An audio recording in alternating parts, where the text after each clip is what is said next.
Hello, and welcome back to Aeon's End Legacy of Gravehold solo strategic campaign playthrough. Getting ready for game number 8. When last we left off, we had been down at the southern outpost where we had to face the Rust Superion, remnant left behind by the Azer mages that unfortunately grew big and dangerous and scary because we tried it on advanced or at a harder difficulty. Just managed to skate through that one with a severed mage, but otherwise intact. Was shooting for 5 fire tokens because in the past that's been enough to get all supply piles. It wasn't this time. That said, I'm going to ignore that, and I'll explain why as we go through the cards. But let's take a look first at the 4 new supply cards that were picked up, unlocked from the last game. All right, so first up we've got a new gem, the Galactum Cache, 4 cost, gain 2. It's got 2 boost marks, and any ally draws cards equal to the boost marks on this card. Then they discard that many cards. The next time you gain a card that costs 6 or more this turn, boost this. So a little bit of ability to move through decks more. So that seems pretty good. We'll pop that in, try that out this game. And next up, we've got the Crystal Carapace. It costs 6 cost spell. When cast, deal 4 damage. When another card or effect would cause you to discard or destroy this, you may return this to your hand. If it was prepped, you may prep it. Ignore this effect while this card is in the supply. So that is Crystal Carapace. And then we've got the Evaporating Ray. It's 4 cost spell. Cast to deal 3 damage. Any ally may discard a card in hand that costs 2 or more. If they do, this deals an additional 2 damage. I actually think the other one's quite a bit better that we were using before. The one that can overheat, because that just deals 5 damage straight up without having to do any of the discard. But I do want to try different things, so we will check out the Evaporating Ray. And speaking of trying out different things, so technically because I had 5 fire tokens, I was supposed to banish the Shattered Rupiks, which is a 5 cost gem. It's the only other 5 cost gem we've picked up so far for the Gravehold side of things. Gain 3, and it's got that same effect. When another card would cause you to discard or destroy it, you may return it to your hand. I'm going to play with it because I don't really get that mechanic of, like, I like the idea of the fire tokens, and I like there maybe, being some more, some repercussions, but limiting your options, I just want to try different cards. Also, I played on difficulty, if harder difficulty. If I played normal difficulty, I don't think I would add 5 fire tokens. The other thing is, to kind of looking at the setup I'm going to be having going into this game, I think I would actually be better off with the other one that gives the Aether tokens, but I've used that 3 games in a row. So at this point, I'd like to try something different. So we are going to go ahead and play with the Shattered Rupiks. All right, speaking of setup moving forward, we've encountered 2 new mages, Saskel and Mazra, who is the sister of Razra and has a similar mechanic where, right, Razra had her pet and she was upgrading. She had 2 relics that she was upgrading. Mazra has Mazra's Studies, which is a 0 cost spell, but then we're going to be able to upgrade those with a whole bunch of options, 3, 6, 9.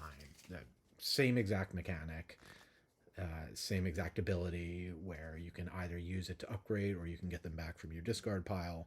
So looking forward to checking her out. She's also got this special breach, which looks like this.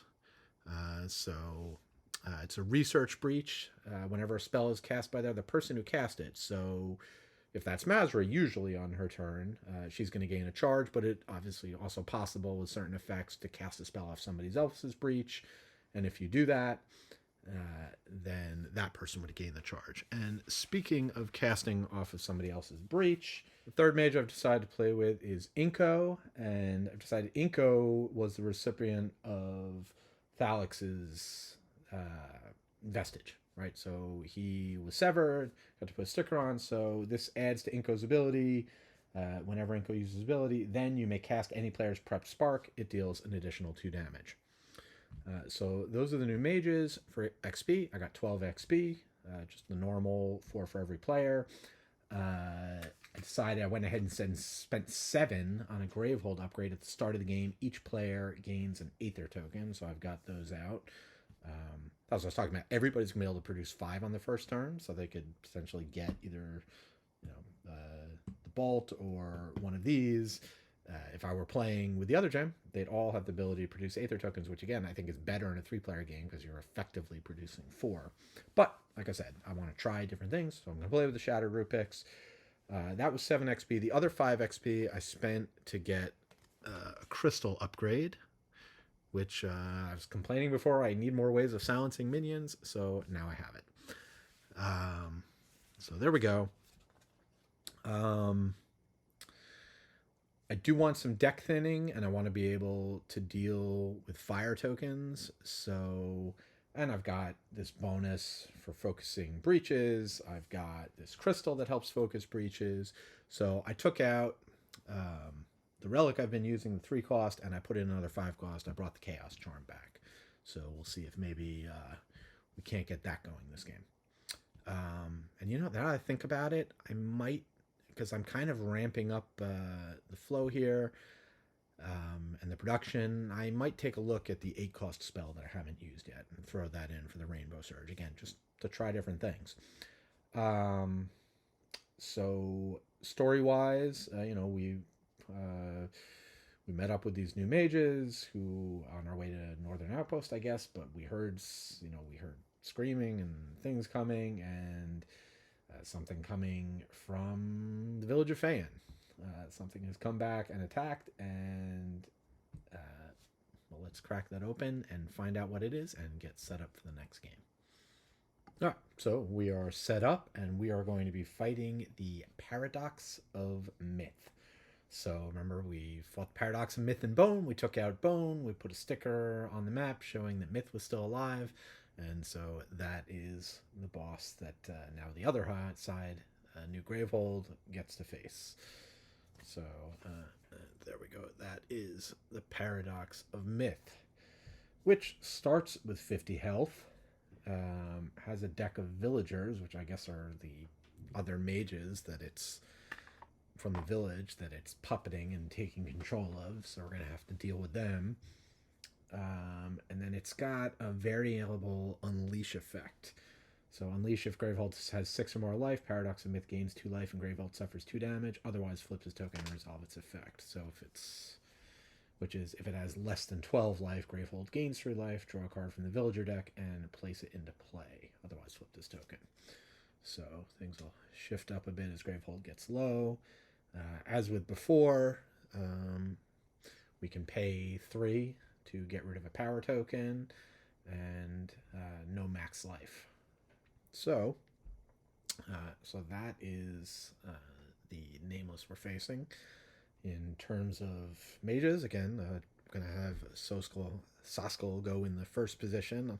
He's the only one who's got any sparks in his deck, so I gave him the upgraded spark, as well as the ability to sacrifice a minion, because we're going to start with a couple of minions probably in play. And then I also gave him all the extra funky upgraded breaches we have.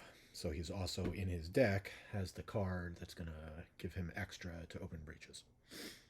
So that all said, I think we are about ready to get started here. So first up, the other part of setup is we do reveal 2 cards off the deck. So we have, oh yeah, that doesn't look pleasant. We have Joy, who is a minion villager, persistent. Any player discards a card in hand. If Kit is in play, that player also suffers 1 damage. So we've got that.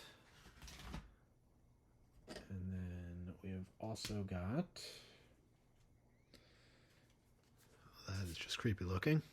We have Versina. Gravehold suffers 1 damage. If Remiel is in play, this minion also gains 1 life. This can cause this minion to have more than printed.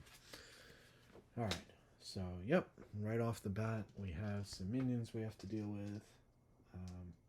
I hope we're just like disabling them, not killing them. That we are, because they're going to go in the discard pile. There's not a lot in here, and when we run out, we go back into the discard pile. Shuffle the discard pile back.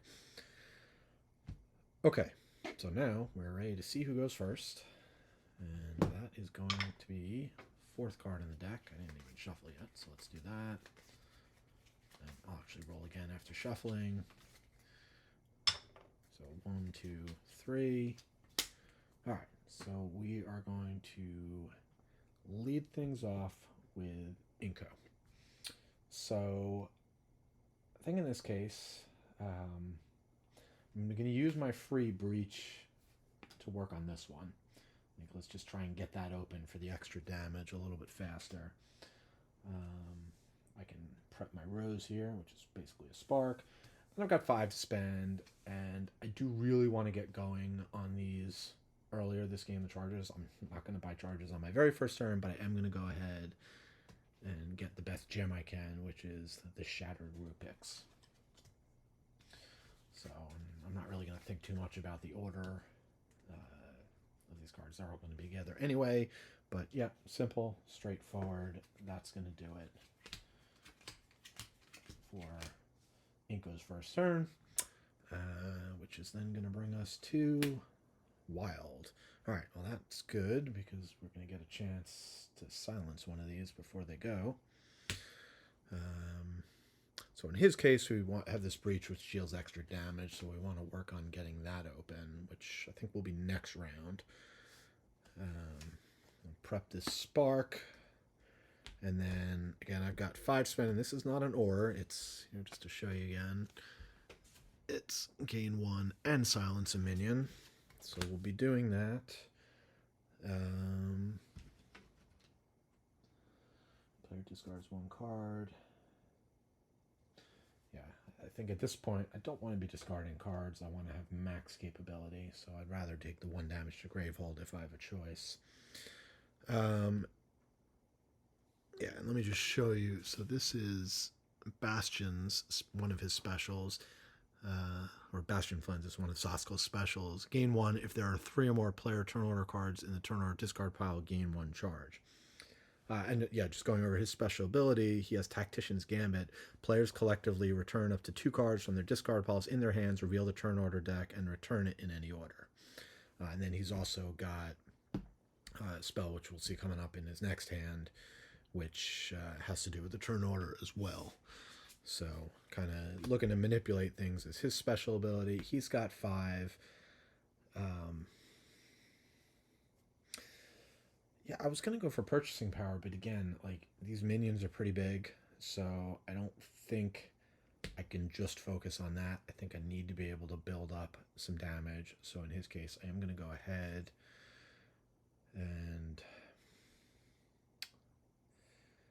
I can afford the Quicksilver Bolt. It only deals 3 damage. The Evaporating Ray could potentially do more with the discarding, but maybe I can work on getting this boosted. So we'll go ahead. We'll get one of those. And, yep, that is going to do it for his turn. And I'm just going to be just short of being able to get a card back with the Spark. With 5 to spend, yeah, there's no way I could get 2 cards in my discard pile. So, all right, well, we'll see how things work out. That's the end of Skall's turn. I could always leave that there, but no, then I'll draw. So, okay. Minions coming, I have to imagine. Yeah, there's a Nemesis, so we'll take that off. Gravehold suffers 1 damage, down to 29. And our first card from the deck. Very annoying. The Cariode Raiders. Dealing with more fire tokens if we can't get rid of that, and I can see my camera is starting to rotate, so let me fix that. Okay, so that does it for the Nemesis. Next up is going to be the Nemesis. So now a player is going to have to discard a card. Gravehold's going to take another damage. Gravehold's going to take 2 more damage and add a fire token. So in terms of who's going to discard, Well, I already know I want to. I'm going to want to definitely spend 5 here. So it's not going to be there. If I want to open that breach, it's just going to cost me the 2 from here. I was going to get a charge. So I think I'm probably going to discard from here. And I'll just have... then I'll just have 3 to spend. But with all these minions out, I probably should be getting another spell. So, all right, let me think this through and make the best choice. All right, I think in Inko's case, I'm probably just going to go for a gem so I can afford to discard one of these. And you know what? I would actually like to get these game 2, the irises next to each other, because ideally, right, I'm thinking if I could activate his ability and use both irises, that gets me back 8 for 4 more charges, and then I can quickly do it again, which will really help towards deck thinning. So try and keep those 2 together. That works out pretty decently. Then, of course, we do have to draw a card. And it's going to be a basic, the Chaos Orb. Spend 6 or Unleash, and Gravehold takes 4 damage. So we're going to deal with that if we can. It's got 3 power tokens, so we got a little bit of time. That's going to do it for the Nemesis this round. We're going to come back over to Saskel, who... it's if there are 6 or more other cards in your discard pile. So I'm just going to have to do this for 1. And these are annoying, but this is deadly. Getting too many of these fire tokens. So we'll start working on the shield there. Prep Burning Gambit. I will spend 1, gain an additional 1 that can be used to open or focus a breach to get this one open, which does do extra damage. We'll get a spark down there, and then with the remaining 2, just a charge.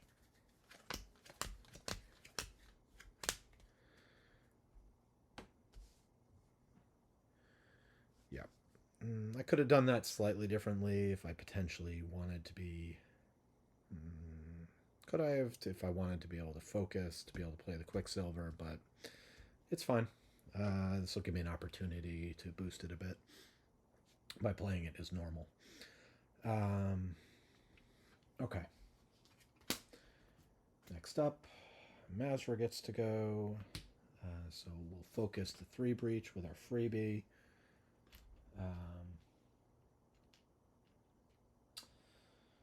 And then go ahead and drop that down. I'm not going to worry about getting rid of fire tokens just yet. I'm just going to spend 5. We'll get some economy going. And we'll just have to focus on spells next time around. All right. So that is it for round 1. Got a bunch of stuff in play to deal with. Hopefully we should be able to get up to somebody getting 6 next round. A couple of people have these, so let's see. 1, 2, 3, 4, 5.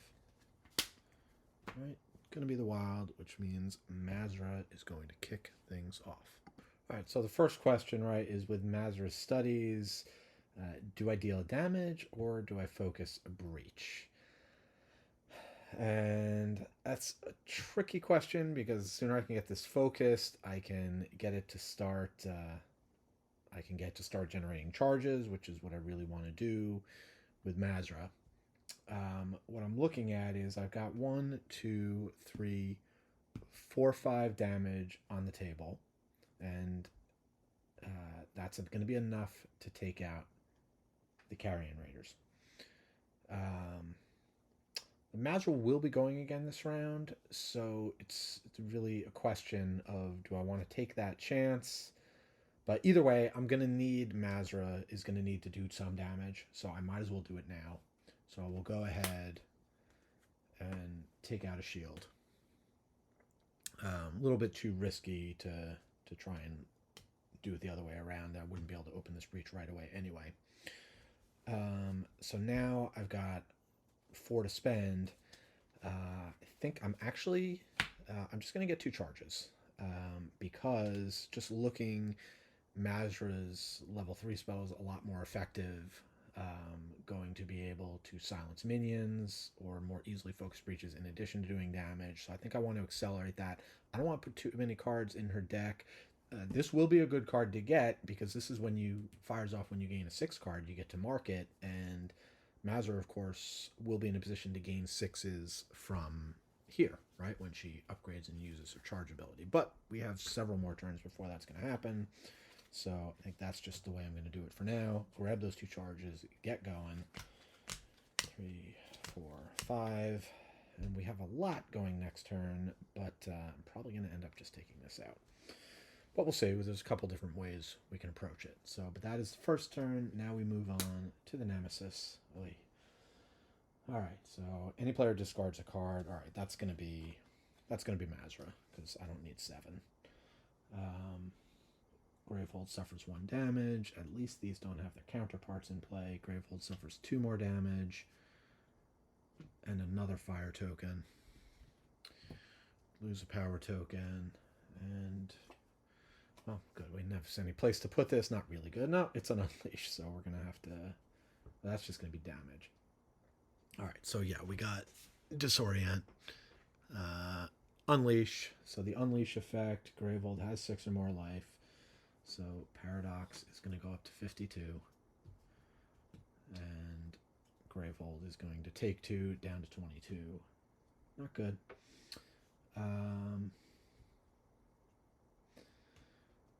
Okay. I'll just store this down here for now.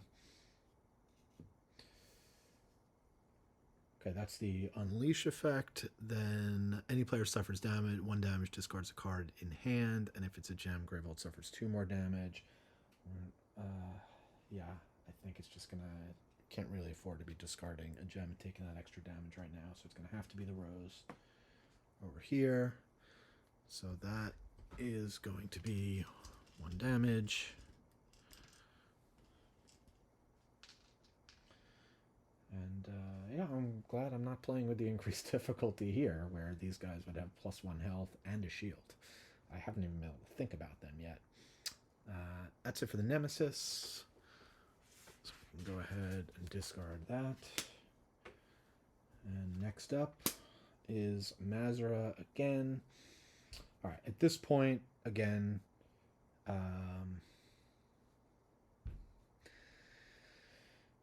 have to decide. The advantage to here is that if Saskill goes next, then Saskill can just go ahead and take this out before it gets to go again, which would be 2 more damage and another fire token. The alternative is I can take my chance and hope that Inca gets to go. We are looking at Nemesis, Inca, and Saskill. But I really do want to get this open, so...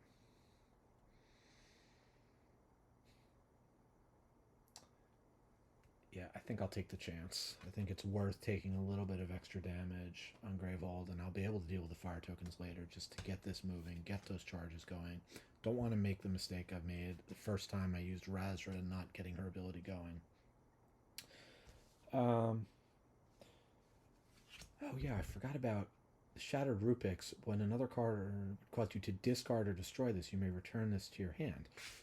Alright, so you know what? Let's just backtrack slightly because I could have, right, when I could have discarded, so I should still have that crystal. I don't think this is going to change anything, but right, I could have discarded this.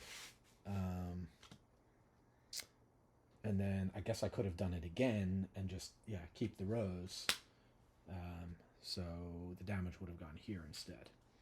Alright, so just a slight rewind as I'm getting familiar with these cards that I haven't used before. But going back to Mazra's turn, so yeah, we go ahead, we're just going to use that to focus the breach. Then I've got 7 to spend, so at that point, you know, the question is, do I take my chances? I know Inko's next turn, Inko is going to have 6, So it's just a question, does Inko get to go before the Nemesis next round? And there's 2 shots at that, but that's 50-50 that this would then go off. I'd rather not take the chance. So I will just go ahead and overspend. It's 7, but that'll get rid of this, so I don't have to worry about the Chaos Orb. And 2, 3, 4, 5. All right, that's going to do it for Mazra's turn. Okay, so next up is Saskel. All right, so we have here Blinding Gambit. I'm not sure if this comes into effect. I'm not going to, probably wouldn't do it anyway. But while prepped, when your turn order card is drawn, you may place it on the bottom of the turn order deck instead of resolving your turn. So at this point, right, if I decided, especially since, Bastion Flint, if there are 3 more player turn order cards in the turn order discard pile, gain 1 charge. Well, I will anyway, because there's 3. And I also would like the opportunity to go before the Nemesis to try and kill this before it gets to go again. So I'm gonna let it be. We're gonna go ahead and take his turn. From here, I'll do 1 damage. So that's gonna take out the shield, and then the spark will do 1 extra damage.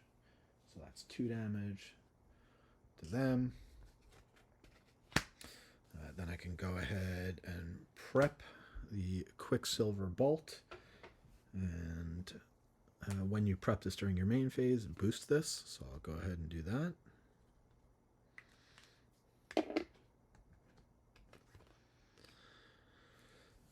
All right. Now I've got 1, 2, 3, 4 to spend. I gain a charge because there are 3 or more in the discard pile, and I can silence a minion.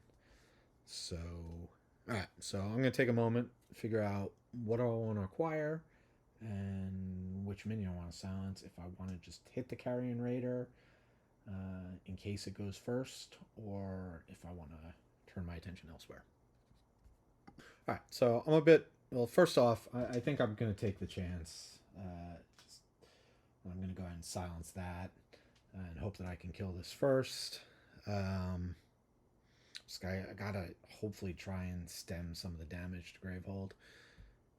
Need a little bit of luck with that, but then for these 4,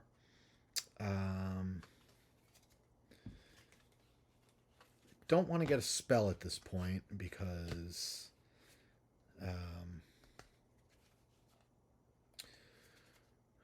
I'd have 3 in a row, and it's going to take some time to open these. So I'll just go ahead and spend 4 for the Galactum Cache. Try our hands at one of those. Discard those. Draw my hand. That's going to do it for Saskel's turn, and here we go. We have... All right. Inko gets to go, so go ahead. Take out these raiders. Thank you. Prep this. We've got 3 to spend. I'll have 7 next turn. I really do...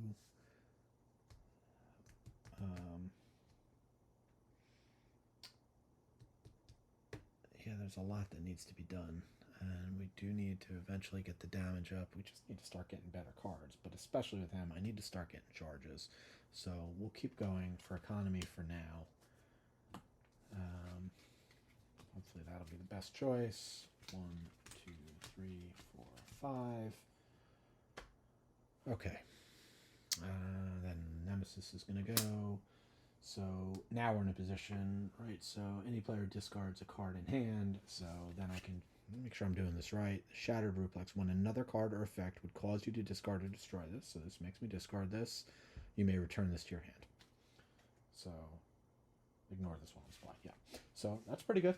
For a moment I was reading ignore while in supply. I'm like, does that mean I have to clear out the pile? It just means that if there's an effect that would, like one of the bosses we faced earlier, where you have to discard cards from the supply, then you ignore that ability. So I'm pretty sure I'm playing that correctly.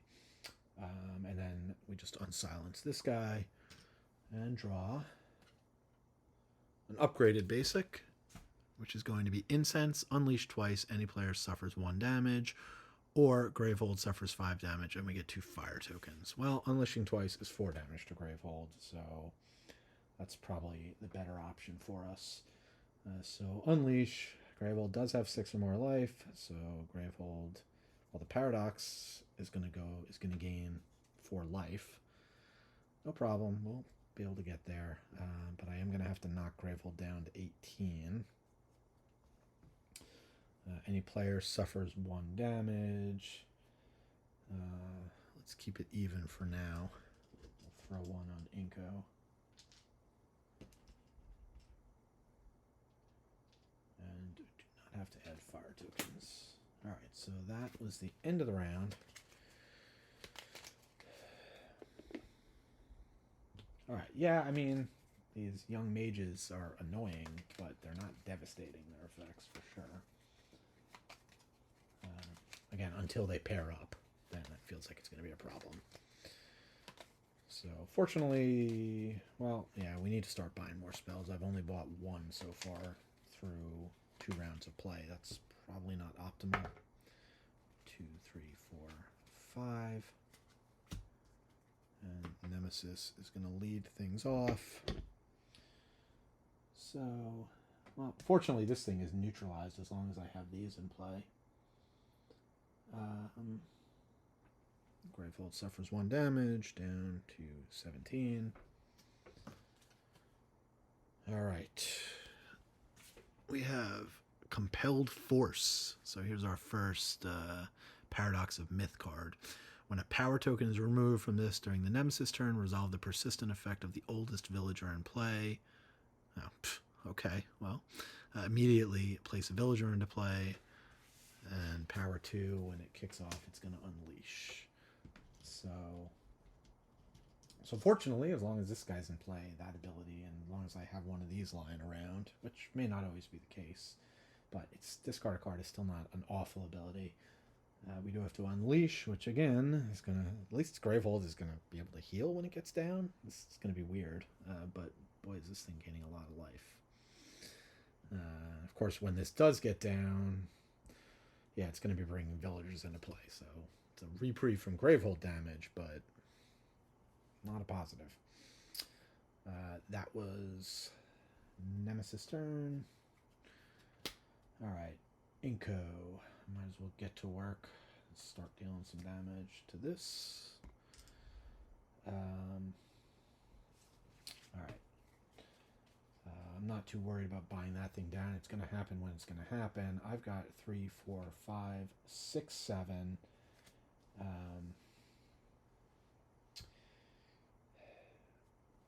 mean, we want to get the charges going, but also want spells. So, all right, let me think for a sec. All right, I think what I'm actually going to do, get a card I haven't gotten before. I'm going to go ahead and get the Void Anchor, which, again, allows me to silence a minion and give an ally 2 Aether tokens. Plus, it's got a recall to give Gravehold life. Gravehold's already down to 16. So I spend 5 to buy this. I can immediately use it because it's in the discard pile. I'm going to be able to do it again next turn because I'm not going to draw out my deck. And then that was 5. I've got 2 more. I'm going to go ahead and get my first charge. So that seems pretty good. 1, 2, 3, 4, 5. 1, 2, 3, 4, 5. Those are coming together. So, and I do want to keep. Yep. Should be able to keep my irises together. Maybe 5. We shall see. The other thought was, right, I could have bought a Quicksilver Bolt, but no, that would have been in my discard pile. It's not like I would have been able to prep it. So I like that play. Keep things going with Mazra, who currently has no damage to deal. So, all right. So now what I can do is I can go ahead and spend 4 to get 2 charges, and now I can upgrade her studies. So let's take a look at the options, because there's a couple different ones. First, we've got Mazra's Arc. Deal 3 damage, focus your closed breach with the lowest focus cost. I mean, that looks really good. Just really up the damage level and get me in a position to just very quickly get that open pretty much right away. That's what I was talking about. It does both. Then we've got Mazra's Teachings, which is coming into focus. Deal 3 damage, silence a minion. Also good, but right now less vital, especially since I just got another silence. I've got silences on either side of her. And we've got one more option, which is Mazra's Wisdom. Deal 2 damage, and an ally draws a card. That's fine, but early on, I think I really do need to focus. I'm going to go ahead and get Mazra's Arc. So, and prep that to the breach. So then next turn, I'm going to be able to get this open. And that was all 4 that I had to spend. So that's it for Mazra. I got a bunch of stuff should be able to do next turn, though. And yeah, maybe just keep these going again. All right. Next up in the turn order deck is the Nemesis. All right. Yeah, so now we're in a situation. Nope. All right, so Mazra discards this. No problem. Gets it back. Gravehold takes damage. We remove a power token. That's not a power token. That is. Okay. We have another one of these. A Chain Whip. All right. When a villager's persistent effect is resolved, that minion gains 1 life. This may cause it to have more than its starting life. Immediately place a villager into play. Yeah, which I was also supposed to do before and forgot to do. So let me... There should have been another villager in play, which is Kyria, which is not keyed to any of the others. I don't know if I've gotten lucky, and that's just that worked out, but add a fire token to your location to the map. So I can say that I definitely would have done the damage to her and not that one. So I'm just going to switch that, but that also would have happened. So then going back here, power 3, unleash. Any player suffers 2 damage or discards 2 cards in hand. So that comes out with 3 power tokens. And another villager, which is now Tyresia and Kyria play off of each other. So any player loses charge of Kyria's in play also had a fire token. Okay, yeah, we need to get rid of her ASAP, which fortunately we should be able to do. A lot going on here. And we're still building up, but getting there. That is the minion's turn, or the Nemesis's turn, which at least it's gone twice now, so I have a couple turns to deal with stuff. Starting with Sasko, so that's an easy one. Get rid of her. Right, yeah, deal 3 damage. It's actually 4 damage. Oh, you know what? And knowing... Okay, so, I mean, I would have known that to be the case. Right, so I'm going to switch it back. It doesn't make sense to do the extra damage there. So, yeah, I would have gone ahead and sparked that. So now I do 4 damage to Kira. Again, you know, I allow myself some of these things. These are the kind of things, if you were only focusing on 1 mage, you'd be able to, or even if you're only playing 2 mages, you'd have a better time to keeping track. I'm doing this video, I'm trying to talk a lot, and I forget a couple things. So I don't think I've violated anything too major by backtracking a bit. Okay. So that was that. Then we'll drop Spark. All right, so now 1, 2, 3 plus 1 that can only be used to focus a breach. I would like to get another spell, but I can't because I've only got the 3. So I think Players collect return up to 2 cards from their discard piles. So I can either... I could focus this, which is probably not a bad idea. I could also get a charge. Being able to manipulate the turn order deck would be pretty good. Next turn, I'm going to be looking at 1, 2, 3, 4 to spend. So I would be in a position to potentially activate this. So yeah, you know what? I'm going to go ahead and I'm going to get a charge. The alternative is to buy a scrying sigilite. Alright, turns out I wasn't ready to make a decision. Alright, so I know that I'm going to be in a position... I think I'll hold off. I'm not going to get the charge just yet. I'm going to go ahead. I'll just spend 3 to buy another one of these. Again, get that buying power up so I can start getting some better spells. 2, 3, 4, 5. I'm also going to need more buying power to focus stuff. So that'll do it for that.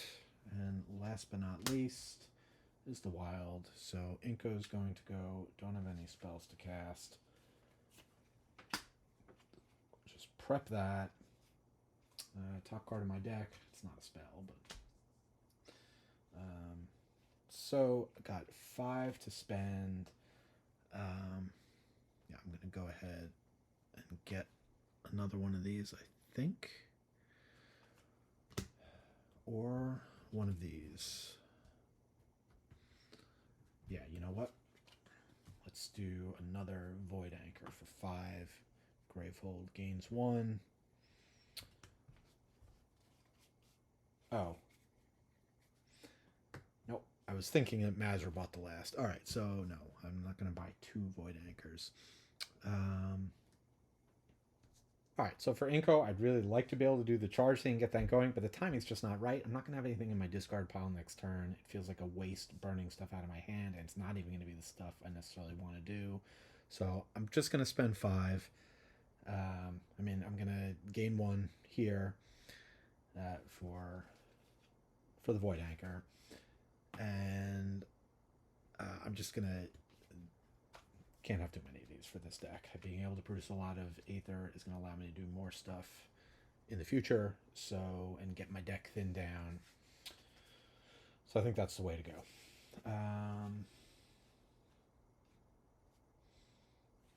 not sure it matters, but 2, 3, 4, 5. Well, it matters a little bit. Yeah, let's keep these together. So we'll do that. All right. And 1, 2, 3, 4, 5. Yeah, then I think I actually might have a spell on top of my deck the next time this shows up, the way that worked out. We'll see. But that is the end of round 3. We got a whole mess of stuff on the table. But at least currently none of the minions are keying off each other yet. See how long that lasts. At least we're starting to up our damage between Mazra and well, we won't be able to upgrade that right away, but we're not too far off. So, all right, here we go. Gotta be in the bucket. 1, 2, 3, 4, 5 is the wild to go first. So that is going to be Saskill. Unfortunately, I do not have... I'm not going to be able to gain charge. I do not have the ability to put it at the bottom. Not sure that I would even if I could, but alright. So I've got a 2 damage spark coming in, which also unfortunately is not going to be nothing to get back anyway. So just hit this for 2 damage. Although any player loses a charge I really don't like. So let's work on getting that one down.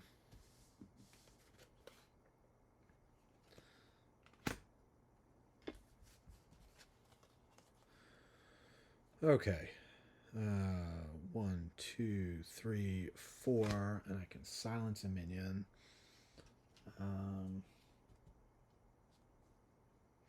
Well,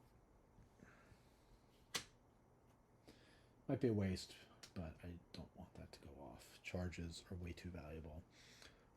And then with the 4, I think I'm probably just going to get an evaporating ray. I could get a couple charges here to potentially kick this off, letting people get stuff back in their hand, which actually also could be really useful because they're both about to get these. Yeah, you know what? I'm going to go ahead. I'm just going to get a couple charges, put myself... Revealing the turn order deck, returning an order, any order, is less useful unless I'm lucky enough to go last.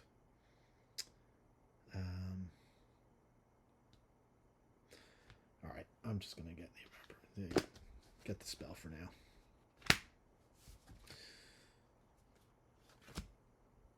One, 2, 3, 4, 5. 1, 2, 3, 4. So which of these? Probably silencing the minion. Be the thing I'll want the most.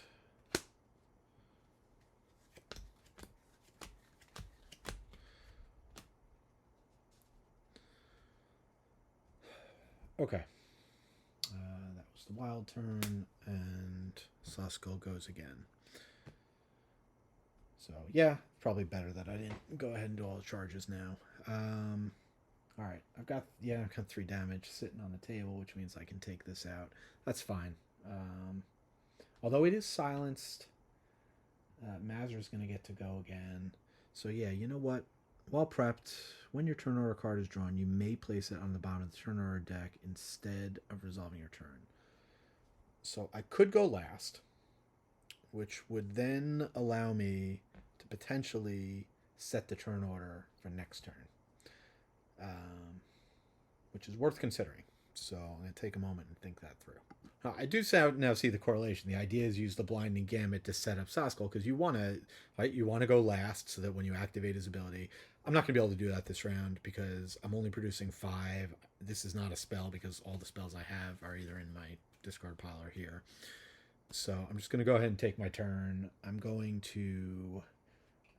Mazur's Arc can take this one out. So it's going to be 1, 2, 3 damage, which we'll just do over here to her. And then I can prep the Quicksilver Bolt, which also means that thing is fully activated. So doing the extra damage now. All right, so 1, 2, 3, 4, 5, plus an extra if I wanted to focus a breach. So I could do 3 and 3, or I could just buy a 5 cost.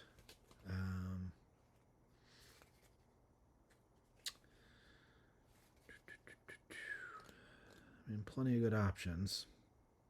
But 3 and 3, I could actually focus this twice. So, yeah, let's take advantage of that opportunity. I'll just focus this twice. Or, yeah, otherwise I only have 5. I can't do the charge thing. Or I could,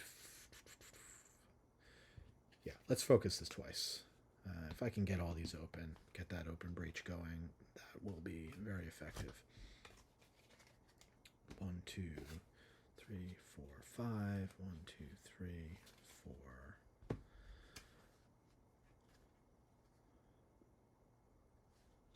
5.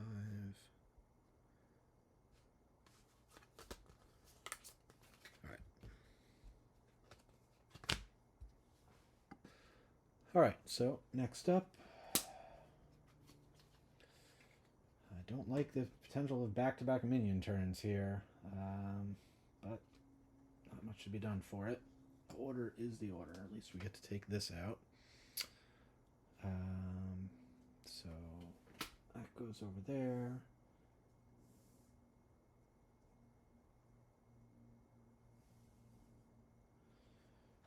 Okay.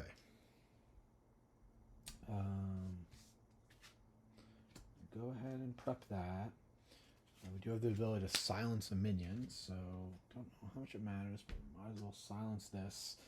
Any ally gains 2 tokens. 3, 4, 5, 6. I could potentially get Mazra to update this. Also, if something comes out that I need to spend 7 or 8 for, so I'll go ahead and give the 2 tokens over here.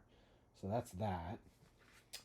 And then I have 5 to spend. And again, I've been withholding, gaining charges, doing other things, but I probably shouldn't be. 1,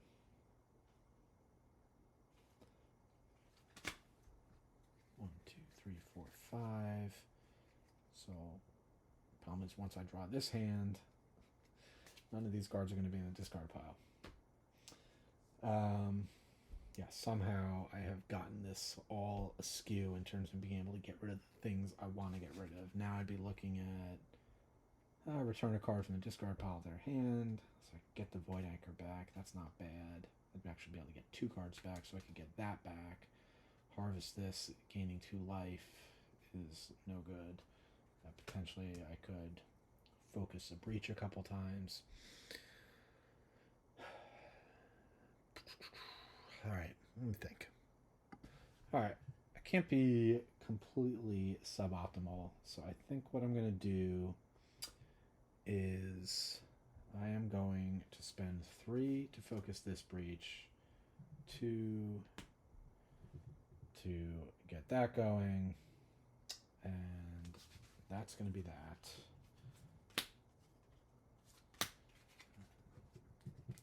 Just put this here as a reminder. That'll be able to do that next turn. 1, 2, 3, 4, 5. Okay.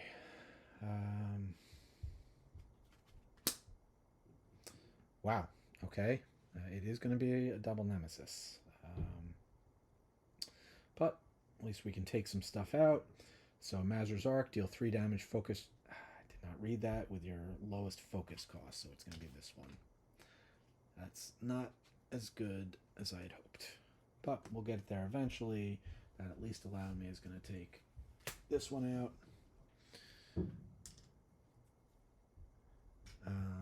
So yeah, I do have the ability 3, 4, 5, 6, 7, 8 to just charge this up right now, which probably my best bet, but let me look over and make sure. I could also afford to buy a volcanic shrapnel, but let's see. I'd like to be able to upgrade this now, but I think it's more important that I get this breach open. So I'm going to spend 3 to go ahead and get this going, so that then I can prep the spark over here. And then with the other 5, I am going to need more spells than just those 2. So I will go ahead and get a Quicksilver boost. So that's going to be that. 1, 2, 3, 4, 5. Basic turn, but let's see what's coming in. It's going to be the Nemesis. We know that much. Twice in a row. So unsilence. This comes off. So now, power 2. We do have to resolve the effect of this villager, which is just to discard a card, which can be that. So that's no problem. Power 2 is going to be Unleash, which is going to be up to 60 and down to 14 as this thing keeps leeching life away from Gravehold. That's it for that. We're going to pull a power token off here.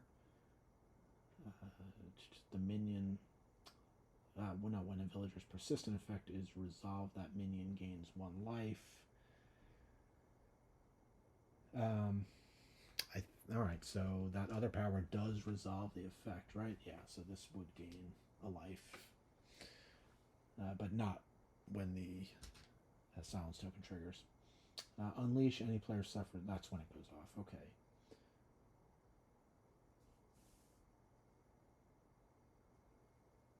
Okay, I get it. So allowing this to stick around and not buying it down is just going to give these some more life, but it's not that big a deal. And again, I kind of want this one to stick around if things are going to trigger off the oldest. It's the least offensive of all these abilities. Those are those effects. We do have to draw a card. It is a basic. Spreading Brushfire to discard, spend 7. Power 2, unleash twice. Gravehold suffers 3 damage. Add a fire token. All sorts of fun stuff. Which is going to bring us to the Nemesis. So this will trigger. We'll discard this. Nothing happens. Pull a token off here. This one's going to gain another life. Pull a token off here. And Petrify. Place 2 villagers into play. Those villagers each suffer 3 damage. Odd. I don't know what to make of that, but guess that's a good thing. Glad that happened before the double, so I at least have a chance of going next. Kit and Remiel. So Joy and Kit are combined in play. All right, so that does it for the Nemesis. That does it for round 4.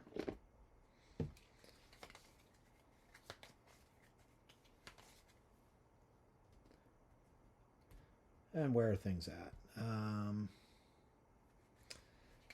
mean, it seems like there's a lot of stuff in play. There's not going to be in very short order.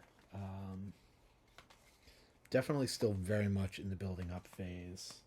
I haven't even gotten another good spell for Inko. I still only have the 1 breach open. I am pretty close to getting that open.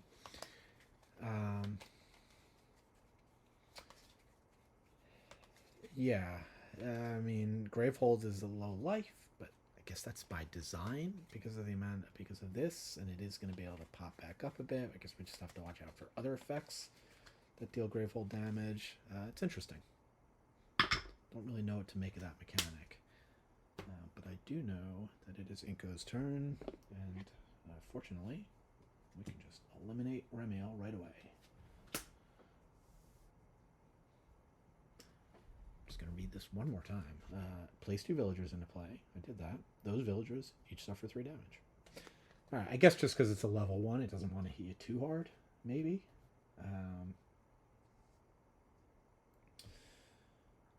Alright. So now comes the big question. Before I do anything, I'm going to go ahead and have Gravehold gain a life so I don't forget. Then I can generate 3, 4, 5, 6, 7. So I can get a charge and hold one of these in reserve. So like if I want to destroy that, I can. So I can spend 6, destroy 1 from my discard pile, 1 from here. I think that's almost certainly what I'm going to do. Then it's just a question of which 2 things I'm going to destroy. What effects do I want to fire off? I do have an opportunity to kill this thing if I do the 2 damage one. But let me see. I'm going to look over. I've got a lot of different options at this point. All right, this is pretty wacky, but I was thinking, I've only got 3 cards in my discard pile. The timing hasn't worked out right. I don't really want to activate this round. It's not optimal. It doesn't let me do the things I want. The thing that lets me get cards back from my discard pile lets my allies do it. Their discard piles are empty right now. So it just, nothing is timed right. But, so what I'm going to do is, I'm going to spend 2 to get a charge. I'm going to spend 3 to open a breach. Then, that's it. I'm going to hang on to these 2 cards. I'm not going to play them. That way, my discard pile stays intact. I will have lots of options of things to harvest next turn when I can get a couple charges. So, plus, I'll be able to fire off this again.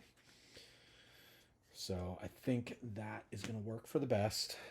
That is going to do it for Inko's turn. All right, which now means Soskel is going to go.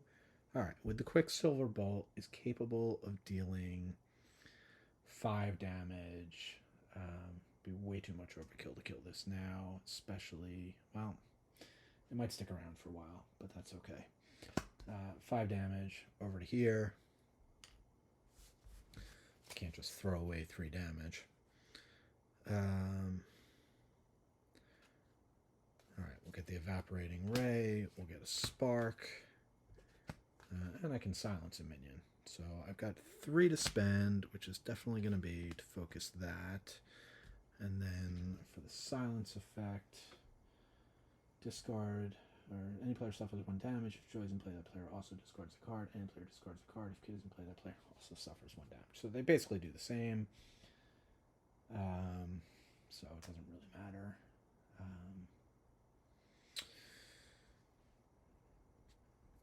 Okay.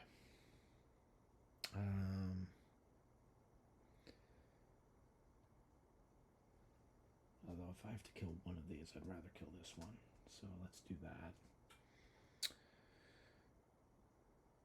Spent my 3.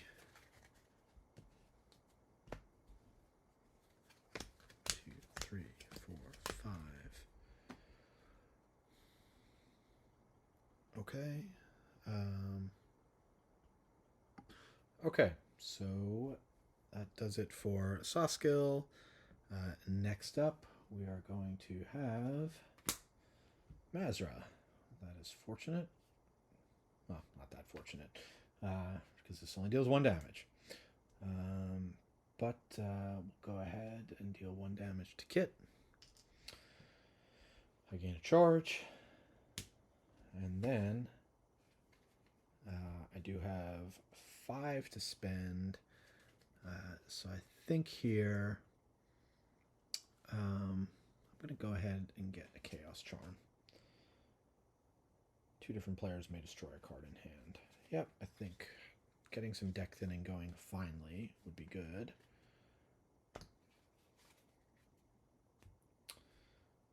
So that's that.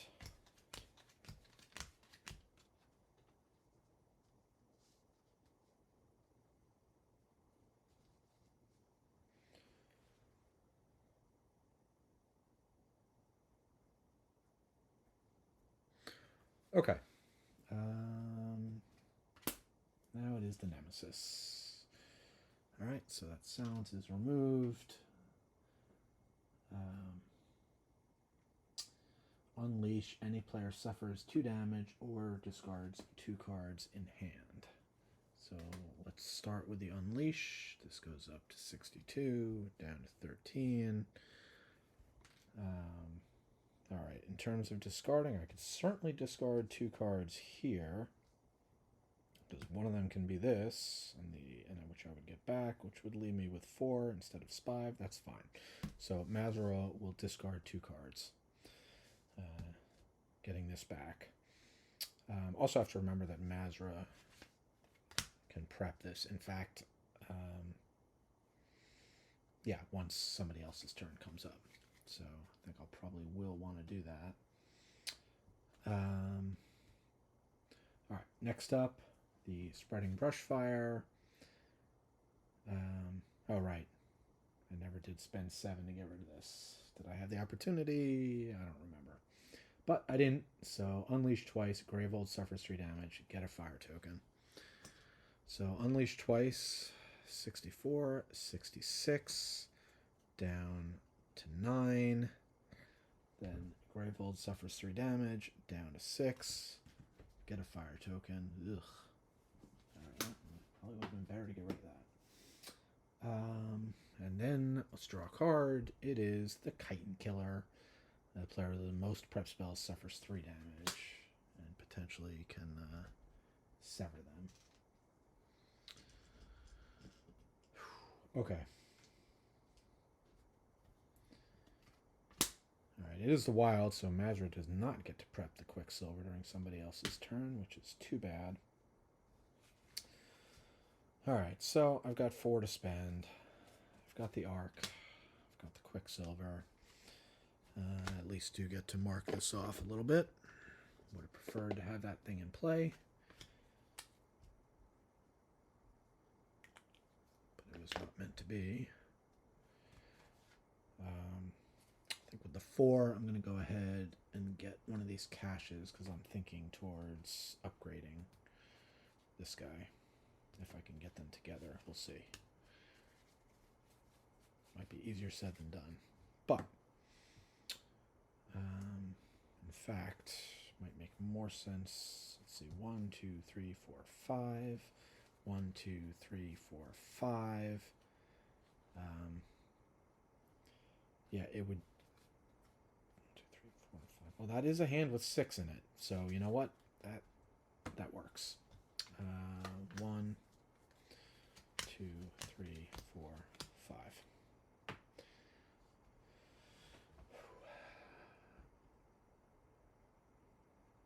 Okay, that's Mazra. And the Nemesis. So, any player discards a card in hand and takes the damage, and then vice versa, and then the player with the lowest life is going to take 3 damage, and then whatever this is. So let me figure out who's going to discard, who's going to take damage. All right, even though Iris or Inko is the one who can heal himself, I like his hand exactly the way it is. Don't want to mess with that. So I'm going to discard a crystal here and take a damage, which does also mean Mazra is going to take the 3 from that. But that's okay. Here, this is actually going to work out perfectly because 1, 2, 3, 4, 5, then 6. Then when this spark goes off, yeah, this works because now I've got 5 cards in my discard pile. When this goes off, it'll be number 6. Then I can do the spark, so that will allow me to get a card back. Although the spark may not be there depending on how the turn order works out, because if Inko goes first, I may just have Inko is going to end up casting that spark, and he'll get a card back. Either way, I'm set up. So having done that, I then have to resolve this, which is going to be 3 damage to Mazra, which things could start to get rough. So we need to think about that. All right, unleash twice. The player with the lowest life suffers 3 damage. Ow. Yeah, okay. We are now in a lot of trouble. Mazra in heavy danger of being severed. In this, her first game.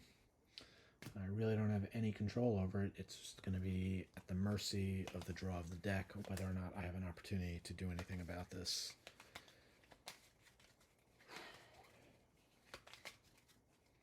I should probably do the unleash twice. So if Gravehold has 6 life or more, so this is going to go again up to 68, down to 4. That's the first one. The second one, flip and resolve the other, which is Gravehold has 12 life or less, so it's going to gain 3 up to 7. Draw a card from the villager deck and place it into play.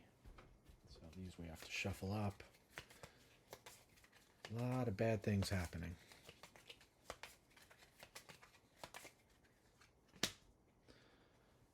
All right.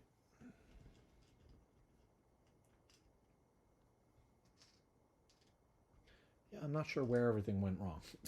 Like, it just, all of a sudden, a lot of bad things happened.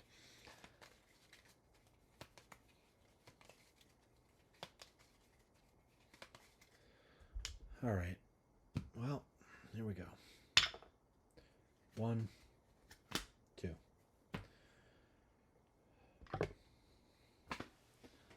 All right, so again, it's going to be discard and damage. It's going to be a fire token on the map. Mazra is going to take 3 damage and get severed, and then whatever comes out. So, figure it out. All right, so I discarded 2 cards from Saw Skill. I need to hold on to all the damage I can. I need to make sure there's a spark there for there. Much as I would love to hold on to both of these. Meanwhile, the extra damage on Mazra becomes 2 damage on Gravehold. I got rid of a breach, lost all charges, and then we have to unleash twice. So we are under 12, so gain 8, and another one of these comes into play.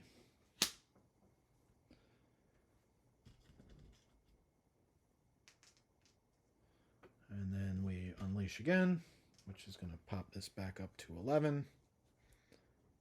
And another villager comes into play.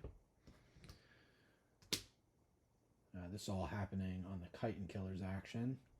So then I guess technically we would have to resolve Taikijia or Kirka, so the second thing. All right, so yeah, so this would happen first, which would bring the villagers into play, which means when this kicks off, Tyregia is in play, so we are going to have to read card L2 124, as well as any player loses a charge. That's going to be Sawskill. I still haven't resolved the card this turn, so all right, let's check the event deck. All right, so the card we have is Tethered. The two mages dangling like puppets from the golden chains join hands, and the tattoos inscribed on their arms begin to glow.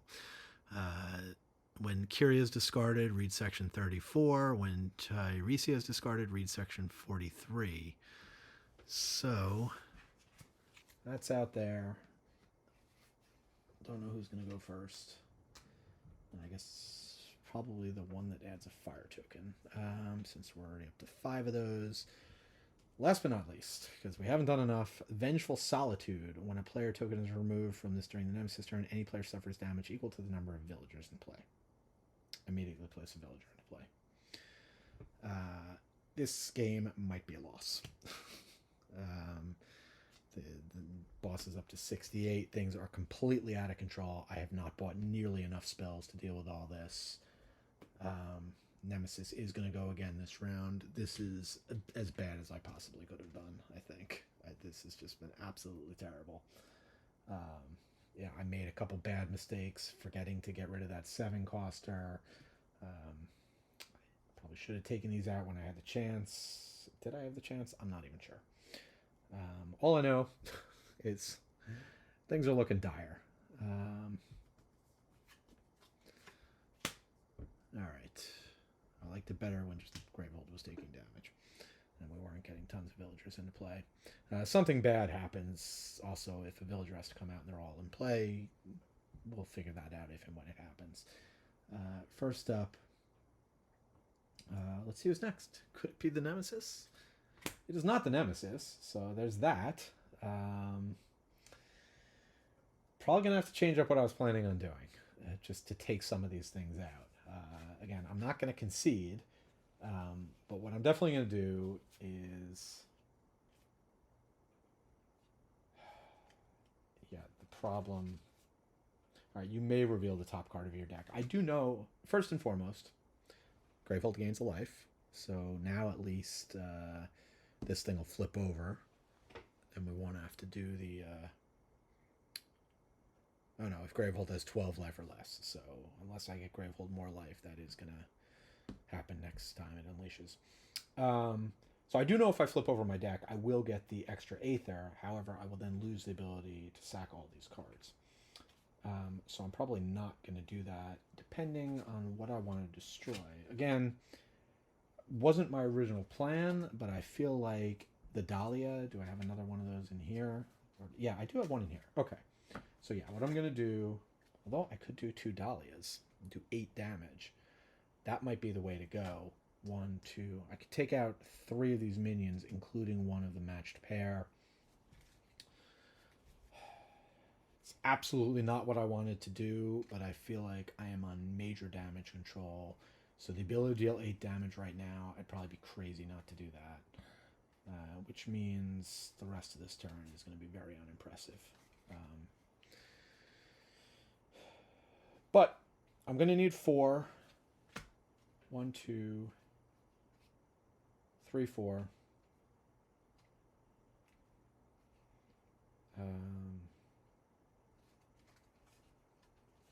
Yeah, it's just going to leave me with 1 extra that I got nothing to do with. So I'm going to spend 4 to get 2 charges. Oh, actually be able to deal even more damage because I'll...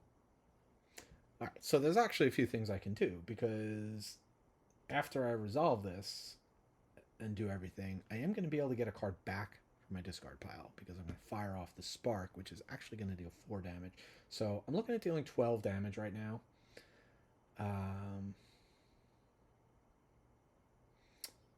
Which, yeah, this thing's at 13, but no, I got to kill villagers.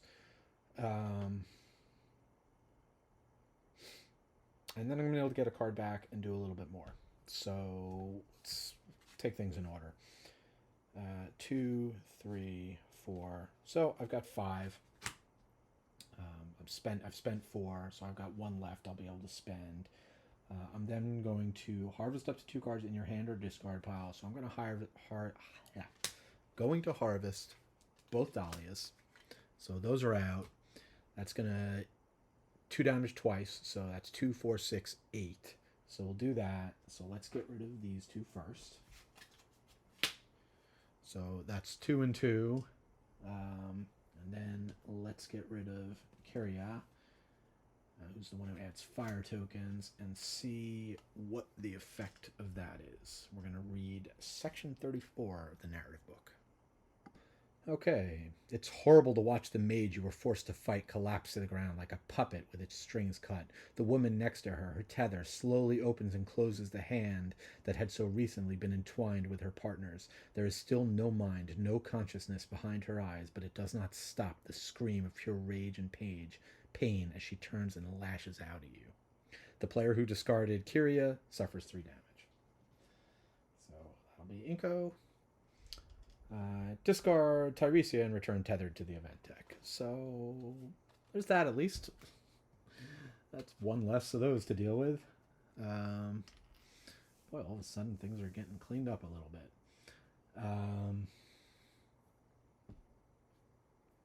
Okay. So that was that.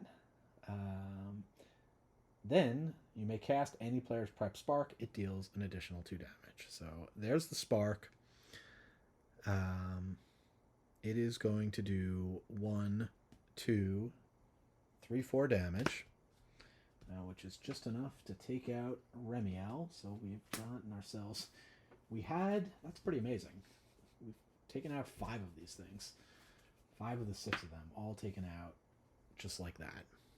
Which makes this a lot less dangerous. This, however, is still a big problem. Now, having done all that, casting this, if there are 6 or more other cards in your discard pile, and again, we're the caster, we're talking about Inko, you may return a card from your discard pile to your hand. Well, I certainly think it's going to be the Void Anchor. Not even taking a second to consider the other possibilities, I'm going to silence that minion because that is too much damage. Do not want another person to be severed. And an ally gains 2 of these tokens, which could be very helpful. And it's going to leave me with 1 unspent. That's fine.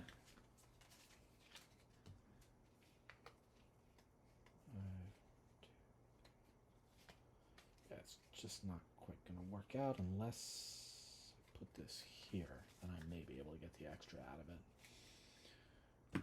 Okay. Already did the recall. I'm assuming even though I got it back and played it, I'm pretty sure within a given card you can only recall once. Not to mention I don't discard till the end of my turn.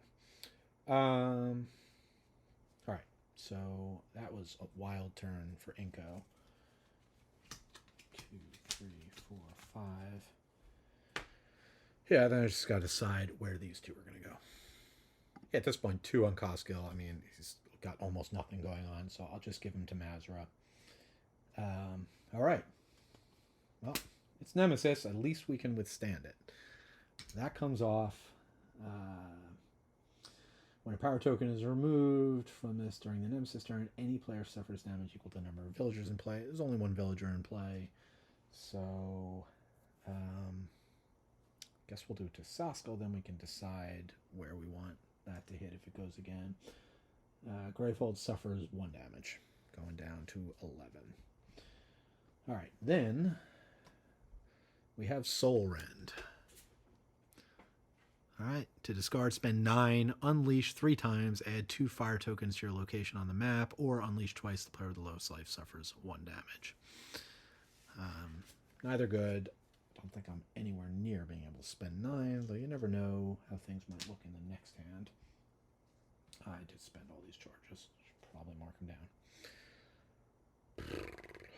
Alright, well, that was the Nemesis. Plus side is, I've got 3 turns in a row. So, unfortunately, a couple of them are not going to be very impressive.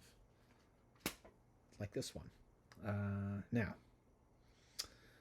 3 damage, an ally can discard a card that costs 2 or more to deal 2 additional damage. Hey, look at that. Combo. Didn't even think about it. But that's nice. So I am going to be able to deal 5 with the Evaporating Ray. I think I got to get rid of this. It's just too much damage.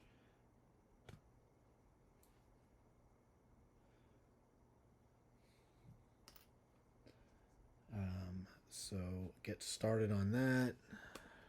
Prep a couple of these. And that's it for Saskel. It's just not much to be done. 2, 3, 4, 5. I don't like this card that much. It's very hard to... It seems like you should be able to get it to work. Very hard to do. The one time I was able to, I couldn't because I needed my deck in my discard pile. So far I have a perfect miss rate on that card this game. I think I got it once the other game. Yeah, not sure what I was thinking, why I switched it back in. I thought maybe I can make it work, but it was not meant to be so far, so such as it is. Okay, that was Saskel's not awful turn. He did kill something, or no, did damage. Didn't even kill anything, so not great. The Wild, we're back to Inko, who's less impressive now. Drop a couple of these down. Do have 5 to spend. I mean, kind of want to... I do want to get Gravehold above 12. Just to stop getting these nameless into play. But I also need to deal damage. The other possibility is, do I hold out for the possibility of getting to 9? I don't even know if I'd be able to do that. All right, well, I'm going to look over the options. I have a few different ways to go. Honestly, I just need more damage.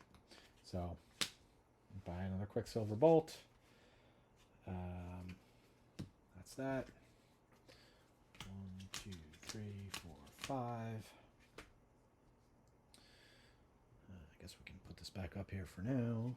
Our final turn before we potentially face Mayhem again. Alright, so I am able to do 6 damage. Which can almost take that out. Or I could take that out. I think I gotta give myself my best chance to kill this. So... get to focus this. 6 damage over here. Get Mazra's Studies up. Alright, I've got 4 to spend, which I think I just need to get a couple charges. And then 2 different players can destroy a card in hand. I may destroy this. If you do, remove a fire token from your location on the map. I may just do this at this point, the way things are going. Especially we got more coming out. So, and the person who destroys could also be me. And then I wouldn't get the extra charge. All right, take a moment to think. All right, so I've kind of worked it out. I'm going to go ahead and get rid of one of these that I'm not likely to use. And then over here, I'll get rid of a regular crystal, since 4 will be enough to get me a ray next turn. And so that is going to... So I will be able to get 2 charges. And yeah, I'll just get rid of this. Get rid of fire token at this point. That's more important. Also keeping my deck clean and not clogged up. So I like that card, but it's just... I need to move a little bit too quickly this game.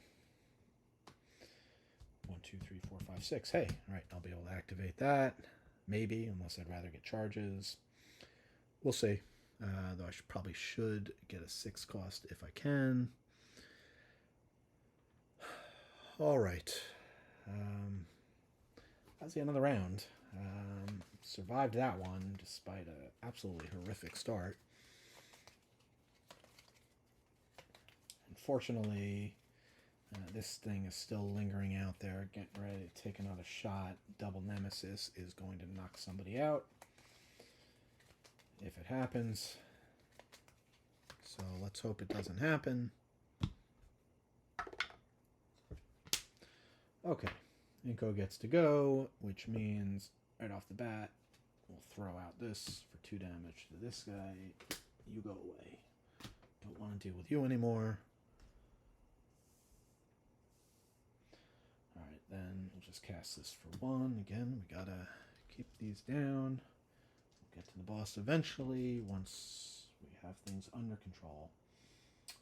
Whenever that might be. Now, 3, 4, 5, 6 to spend. So the options are, right, go for, I think I just bought a spell, right? So with the Quicksilver, let's go ahead and get 3 charges. Keep this going. Try and get this deck lean and in its best fighting shape.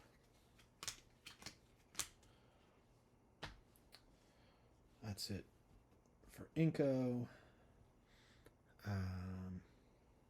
Okay. Now we've got the Wild, which is going to be Saskel. And we are capable, maybe it's going to be Saskel. While prepped, when your turn order card is drawn, you may place it on the bottom of your turn order deck instead of resolving your turn. So I can do that because the Wild, for all intents and purposes, is my turn order card.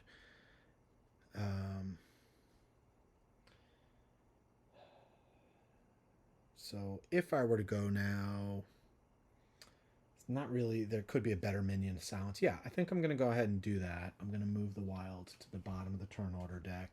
I also now know that I can plan ahead, charge up, and have some control over next round if that's the direction I want to go. So instead, it is going to be the Nemesis' turn, but Nemesis was going to get to go twice this round anyway. Alright, when a power token is removed this during the Nemesis turn, any player suffers damage equal to the number of villagers in play. Guess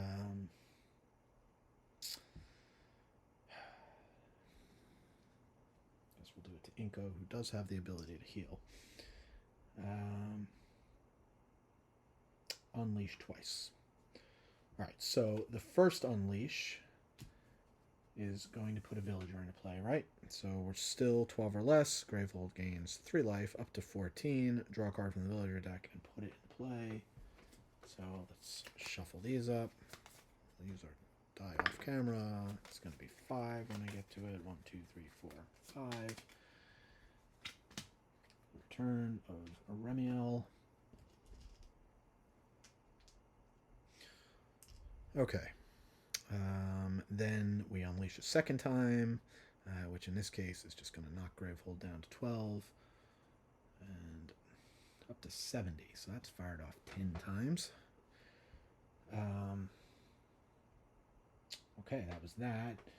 All right, we have to spend 9 to get rid of that. Haven't even been thinking about that. All right, the Blessing of Possession. Oop, it's tiny. All right, I'll just read it. When a power token is removed from this during the Nemesis turn, Myth gains 4 life. Immediately place a villager into play. Power 4, Gravehold suffers 4 damage, unleash. So this is one we actually might want to buy down a bit. Because we really want to give Myth all that extra life. Again, or the other way of looking at it, doesn't really matter. We're either going to get in gear and start dealing damage, or we're not. Alright.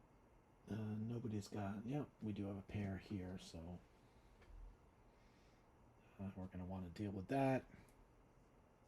But that's a Nemesis turn for now. Nemesis goes again, of course they do. Gravehold suffers a damage. Gain a life. Remove a token. So... Alright, either unleash 3 times and add 2 fire tokens, or unleash twice. Player with the lowest life suffers 1 damage. I mean, that seems like the better choice. So, yeah, we'll just do damage to Inko. is going to be down to 4. Do have to unleash twice, which is going to, the first one is going to knock this up to 14 and bring out yet another villager just when we had taken them out. I'm just going to tilt this so we don't activate it this round.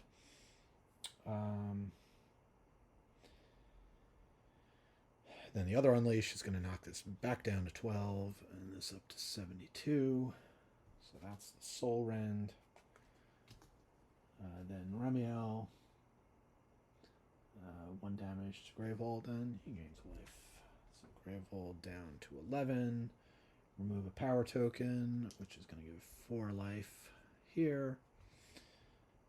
Joy, any player discards a card in hand. I'll just discard the card that I can get back. And then this does not trigger this round.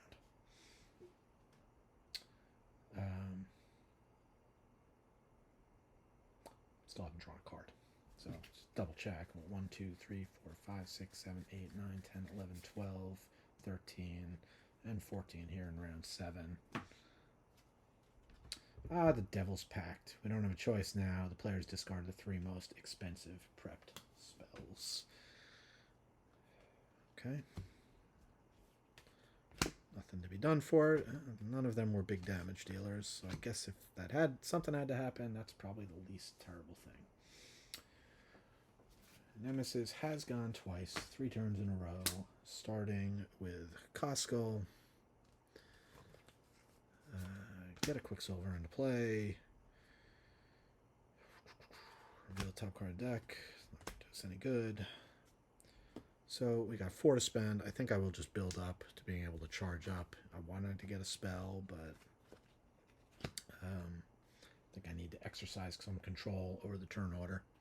I also get to silence a minion, so it's really going to be the person I'm least likely to kill.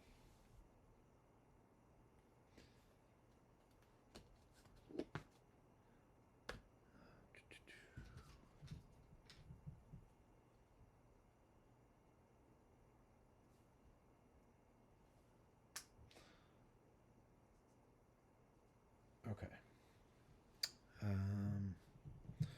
That's it. Not much, but 1, 2, 3, 4, 5.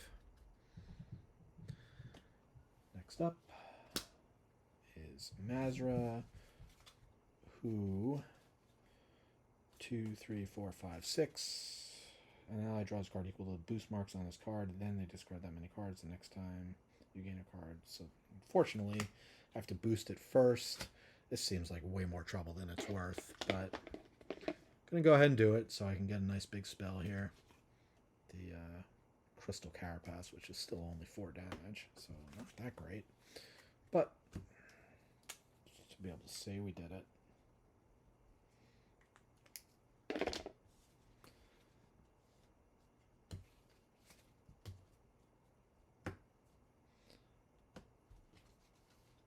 One, 2, 3, 4, 5.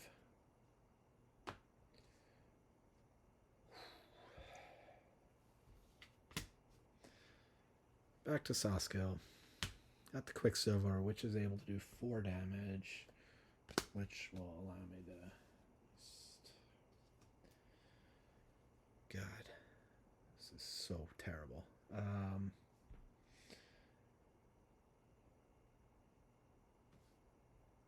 Yeah, let's see if we can't find a way to do something positive here.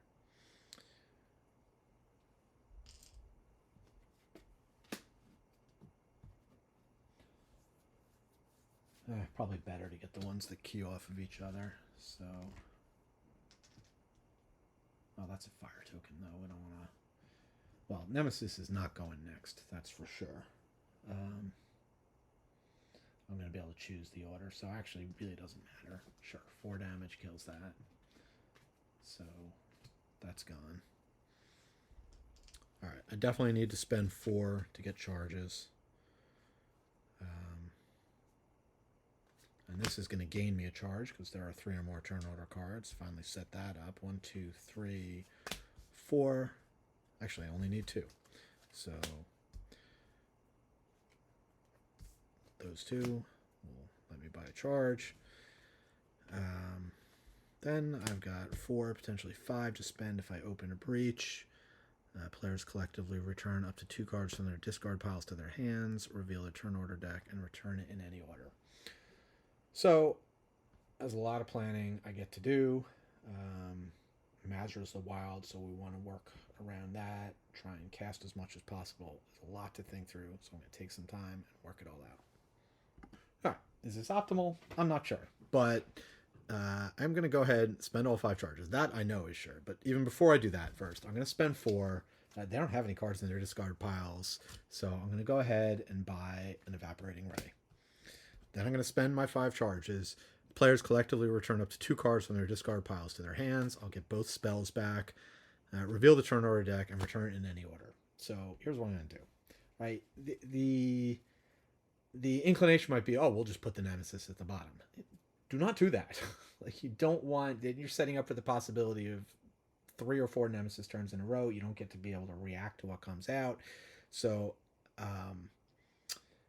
knowing that I'm going to be able to prep these spells, take out both these minions. So I want Saskel to go first. So then I've got a silence ability here. I potentially could drop the Quicksilver, do more damage.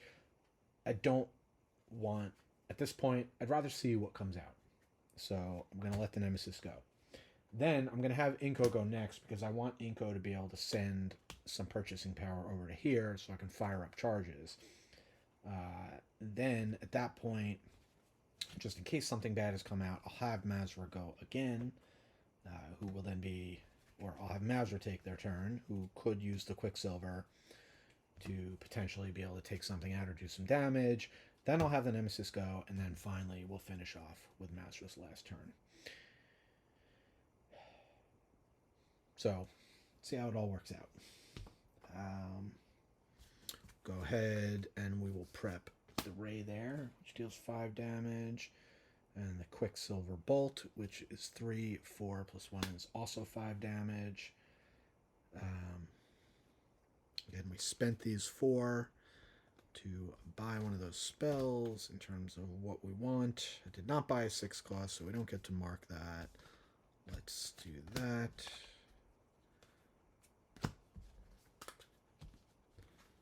1, 2, 3, 4, 5.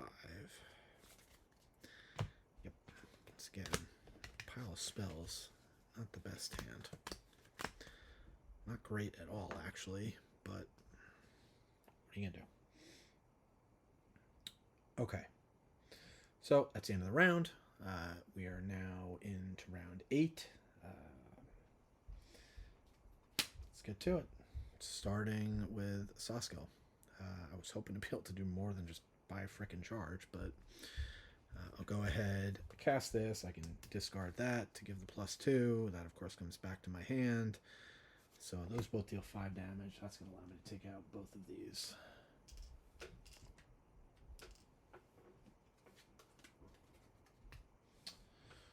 Okay, then this really sucks. I can't even open a breach.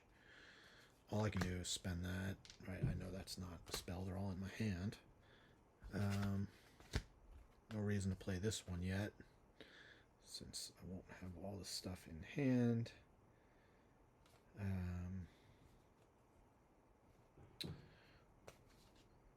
However, put that there. We do want to spark out in case I have an option, in case I decide to fire that off, which is probably not going to happen, but actually no, we'll go ahead and we'll prep the Blinding Gambit. Because even if I get the charges, I'm not going to fire it off this round. I don't even have 2 things to harvest. So, might as well hang on to those. That's played. Draw 3 cards. So, not the best second turn there. Alright, Nemesis is going to go. Unfortunately, this guy is going to keep gaining life, because that's the other thing. I was thinking, well, maybe I'd buy off, but I didn't get anything to buy off counters. So probably maybe should have switched up the order. I didn't. So c'est la vie. All right, Magma Lord Zala. Gravehold and any player each suffer 2 damage. Add a fire token. Fortunately, we are going to be able to silence her. As Inko is going next. Right, and well, if I had wanted to do the Quicksilver, it would have had to been during his turn, which I think I would have done.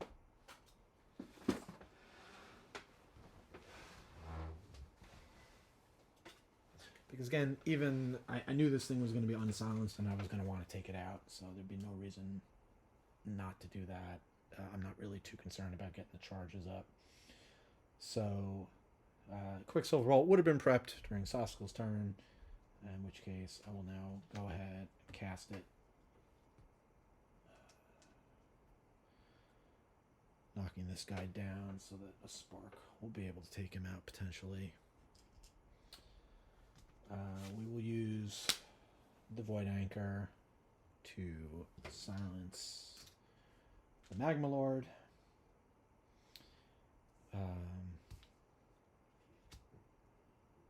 Then any ally gains 2 tokens. Those are going to go over here. Top card of my deck. Of course, it's not a spell. 3, 4, 5, 6 to spend.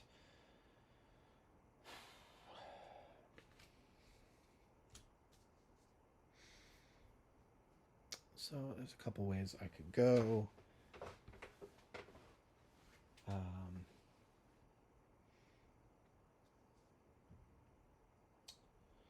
6, I could go ahead and start charging up. I'll be able to gain life next turn, plus one of the cards in my hands.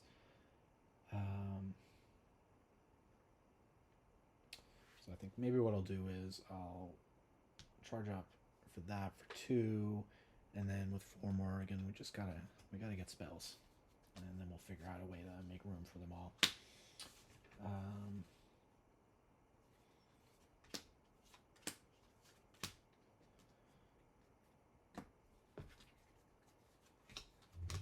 3, 4, 5. I guess the alternative is I could have taken out one of these, but you know what? It's fine.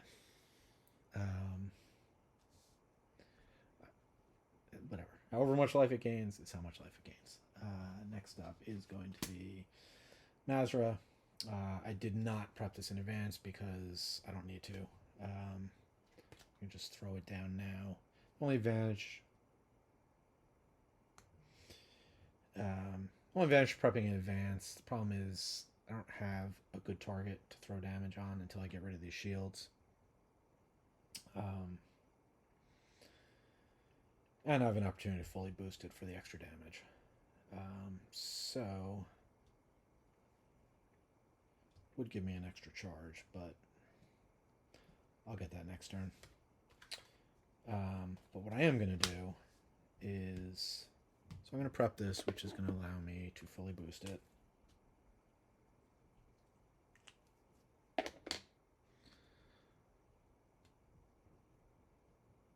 Of course, I'm in a position where, well, we'll see what comes out next. If there's a minion I can actually swing at. A couple different ways I can go, but 3, 4, 5, 6, 7. Yeah, I think this will work out. I can spend 4 to get 2 charges, which is then going to allow me to upgrade this. Yeah, this is actually going to work out pretty well, because what I can do with these 3, I will go ahead and pull one of these tokens off so that this fires off next round. So I'll have another target to throw something at, potentially. Okay, and then I spend 4 charges to upgrade this to the level 6, which I now think is going to be... Yeah. Mazra's Chain. Deal 5 damage divided however you choose to the Nemesis and any number of minions, or deal 1 damage. You may cast any allies prep skill without discarding it. So both of those are really nice. Being able to split is going to let me efficiently take this stuff out without wasting damage. So that's upgraded to a 6. Unfortunately, I don't have one of these in hand. But that is everything I have to spend. All right, yeah, you know what? I'm not going to buy a charge off here. I'm instead just going to get another charge, because I'll get a charge from here, and then potentially I'll be able to activate her ability again on my next turn, either getting this back or casting the other one. So that's how I'm going to do that. 1, 2, 3, 4, 5. Okay, so that's Mazra, and now we know that the boss is going to go. Oops. Gravehold suffers 1 damage, so that's that. Now this doesn't fire off, which is fine. This unsilences, and we have Blacken, unleash twice. Gravehold suffers 5 damage. If there are 4 or less fire tokens, they add 2. Ugh. Okay. Well, at least it hit during that window where didn't instantly kill us. Gravehold. Actually, so we were at 10. Let's just do this in the right order. So the first unleash is going to be 3 life to Gravehold and a villager. The next unleash is going to be 2 damage to Gravehold down to 11, and then the 6 then down to 6, then the fire tokens. That's it. So now the wild from Mazra. Alright, so now we have options, at least, for figuring out how we want to throw this around. The Quicksilver Bolt is going to deal 3 plus 1 is 4 damage. So I think what I'm going to do is we'll just...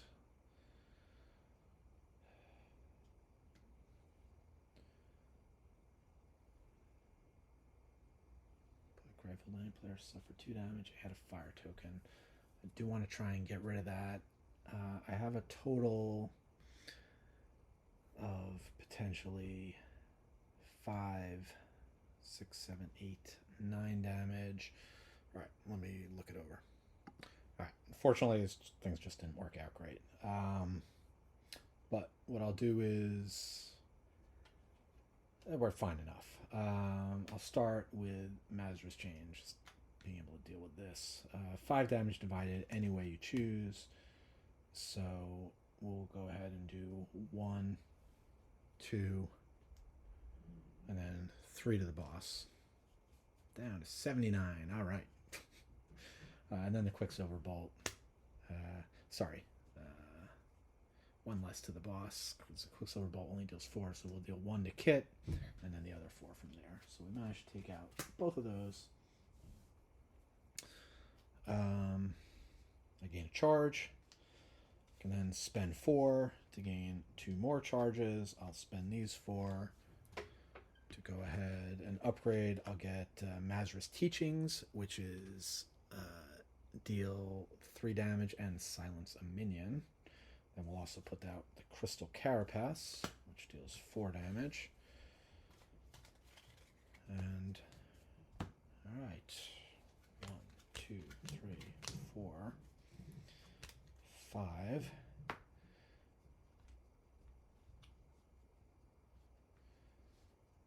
Things are looking dire.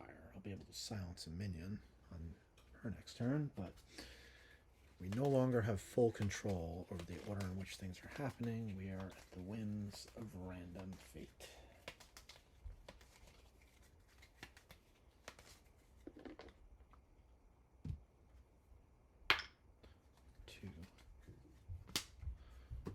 Okay, that is actually really good because I could go last. I don't want to. I'm going to deal 1 damage, take out that shield. And then the evaporating ray. Yep, so I can deal 5 damage. Plus 1 is 6. So let's get this guy down to 4.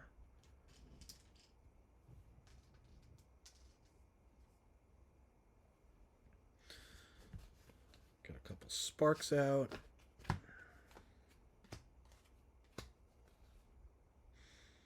Oh, look at that. And we can silence a minion. So I will do that. Didn't even realize I had that one in hand. All right, 2, 3, 4.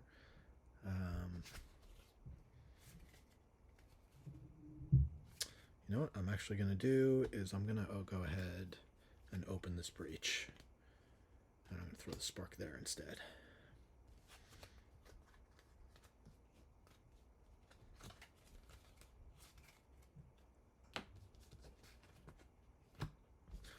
And that being the case, I'm going to hold on to this.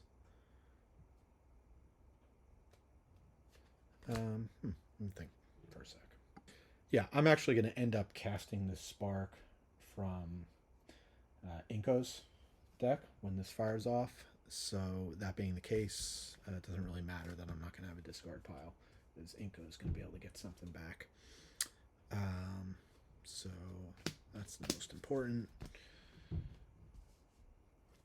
1, 2, 3, 4, 5. Okay. And we're still alive here. Things were getting dicey for a moment, and we don't have a lot of health, but Gravehold is fluctuating. We at least hit the black in. So let's just keep it going. In this case, let's just go ahead and prep a couple sparks. We are generating 3, 4, 5, or maybe 4. Once again, nobody has any cards in their discard pile, so not the time to use the violet.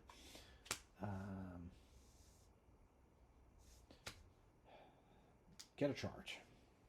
So now I can go ahead and harvest. And yeah, don't have a lot of options, so I'll just do what I got, which is go ahead and harvest. We're going to gain 4 life for this one and 4 aether for this, leaving us with a total of 6 aether. Which are probably just going to be those again. So, gain 4 life. Gain 4 aether. I spent 4, but I only spent 2 for 1 charge. So yeah, I'm sitting on 6 aether. Those are gone. And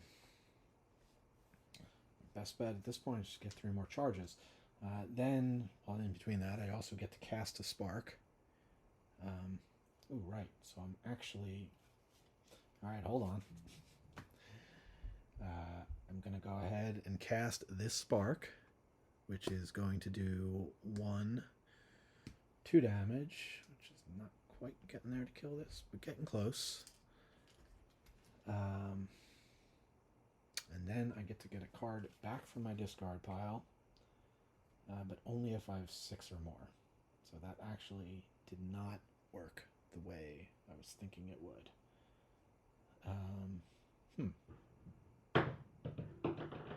Oh, you know what? Yeah, I should have just switched these, put this here, because then I get to look at the top 2 first. And yeah, I'll just discard both. Now I've got 6 or more, so I can choose what I want to get back. I did have the Void Anchor at the start of my turn, so let me just give Gravehold a life in case I want to get that back. Again, I've got 6 to spend.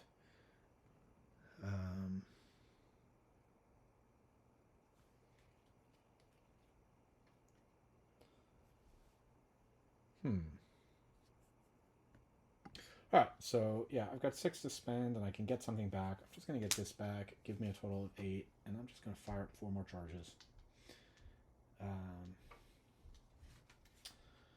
And throw these down here.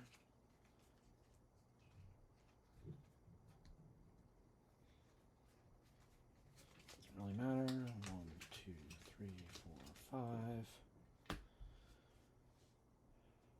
Okay, so that does it for Inco. All right, next up is going to be the Nemesis. That was inevitable. All right, it's going to be another 4 life, up to 84. I feel like very soon, though, we're going to be able to start doing some damage. Gravehold suffers 4 damage. Unleash. So Gravehold is down to 3. Yikes. Unleash will drive Gravehold back up to 6. I think we do need to start thinking about that and potentially using the second ability instead to give Gravehold 5 life. We have Tiresias, which is any player loses a charge. Okay. And this is removed. And hope we don't have a thing that just whacks Gravehold, although it's at 6. What do we got? No, we have Zealous Devotion. Reduced by 1 all damage dealt to villagers. That's annoying. Immediately put a villager into play. Power 3, unleash twice.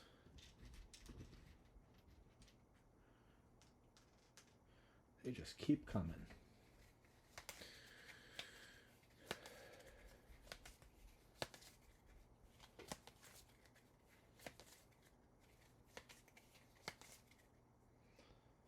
Okay, new villager is Versina. It's got 5 life.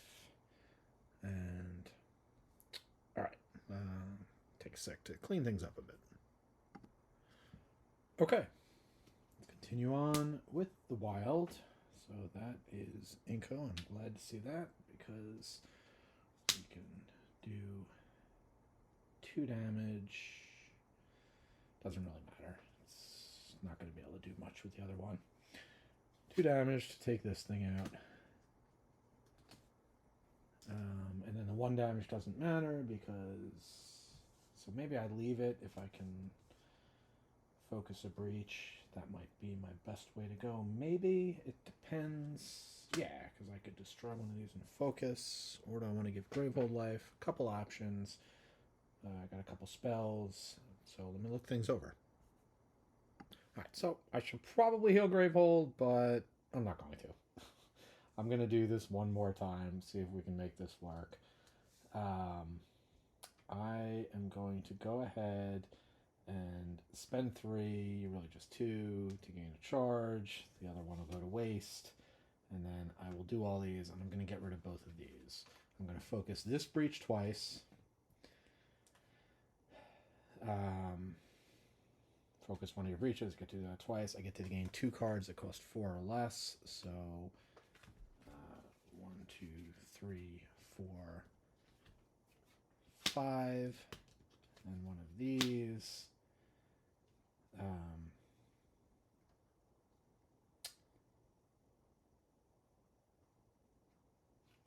then these are gone. And then I get to cast a prepped spark. So this is going to deal 1, 2, 3, 4 damage, which I'll do here. So it's only going to do 3 damage. Knocking this down to 2. Alright, gonna throw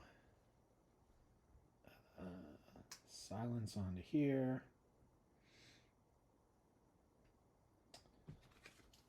And then I'm able to prep both of these. So this being prepped to normal, actually do get to color it in a little bit. So we boost that.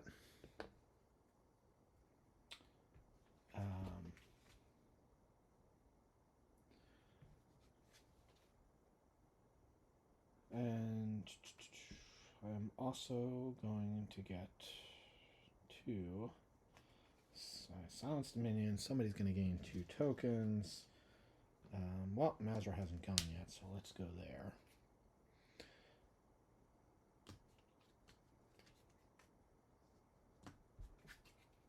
One, 2, 3, 4, 5.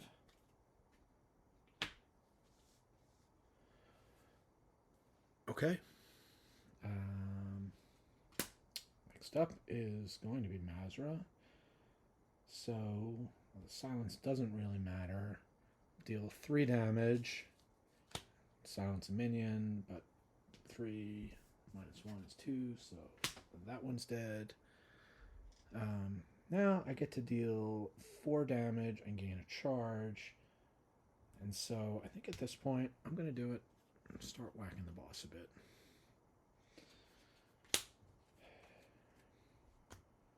All right. 3, 4, 5, 6. 3, 4, 5, 6, 7, 8, 9. Get myself in a position, I think.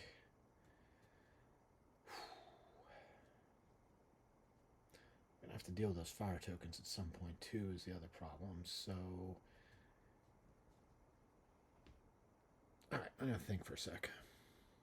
Yeah, I'm going to go ahead and spend 5 for a Chaos Charm, and then I can get 2 charges. So that works out pretty well. 1, 2, 3, 4. Yep, 7, 8, 9. Okay.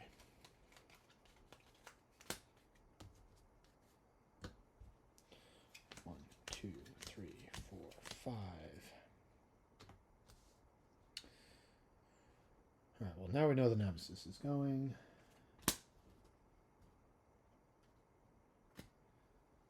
Okay, so first up for the Nemesis, remove the silence, remove a token. And we have, are we into the level 3s? We are. Nyx of Burning Bones. So 15 health, persistent, unleash twice, Gravehold suffers 2 damage, add a fire token. That is just all kinds of gross. Definitely going to have to deal with that as quickly as possible.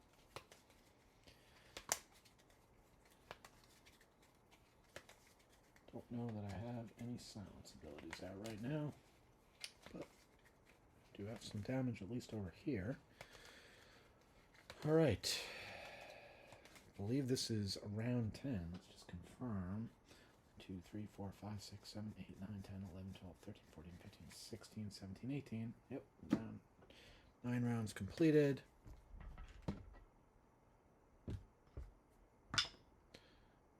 So 3, 1, 2, 3.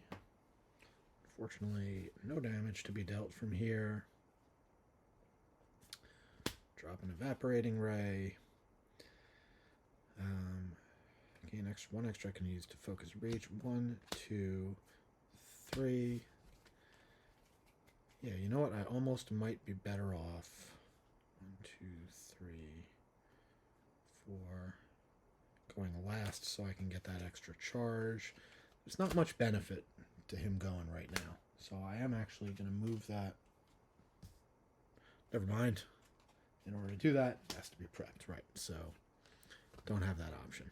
So yeah, let's go ahead and 1, 2, 3, 4, potentially 5. Let's get a couple charges. I think it might be the difference between winning and losing this game if I'm not able to activate his ability.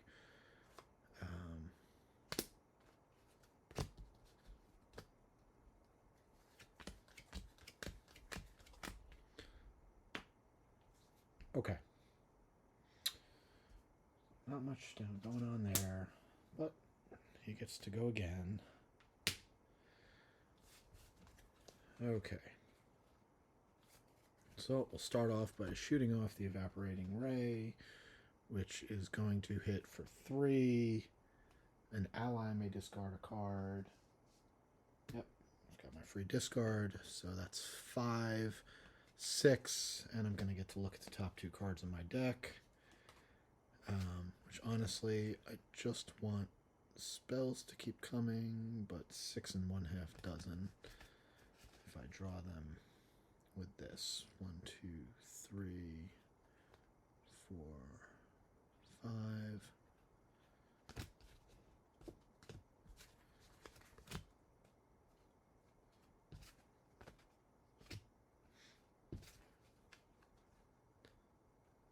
Yeah, it doesn't really matter. So I'll just keep them on top. So 3, 4, 5, 6 damage. I want to whack at the boss, but I gotta kill this thing.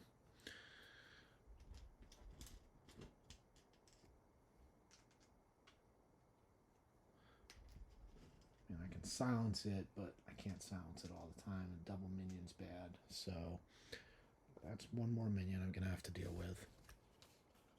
But then I can throw down a bunch of things.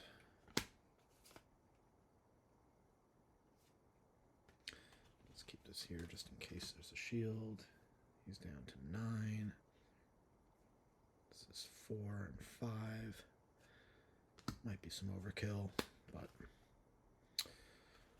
Alright, so then, top card of my deck is not a spell. I thought I had arranged that correctly, but I didn't. Alright, so that's 3, so I'll just gain a charge and silence a minion. We will silence this guy.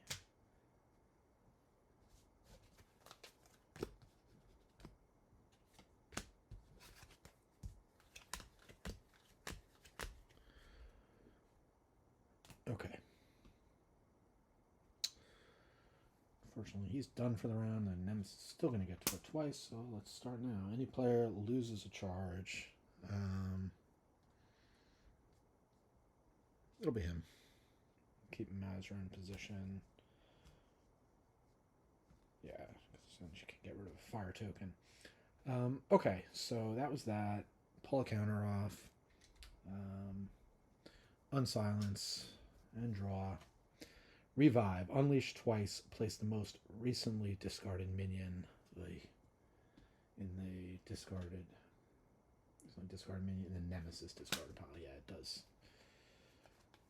Alright, so the first, and this is, God, first revive. Alright, the 2 unleashes are going to knock Gravehold back up to 12 and trigger 2 more villagers.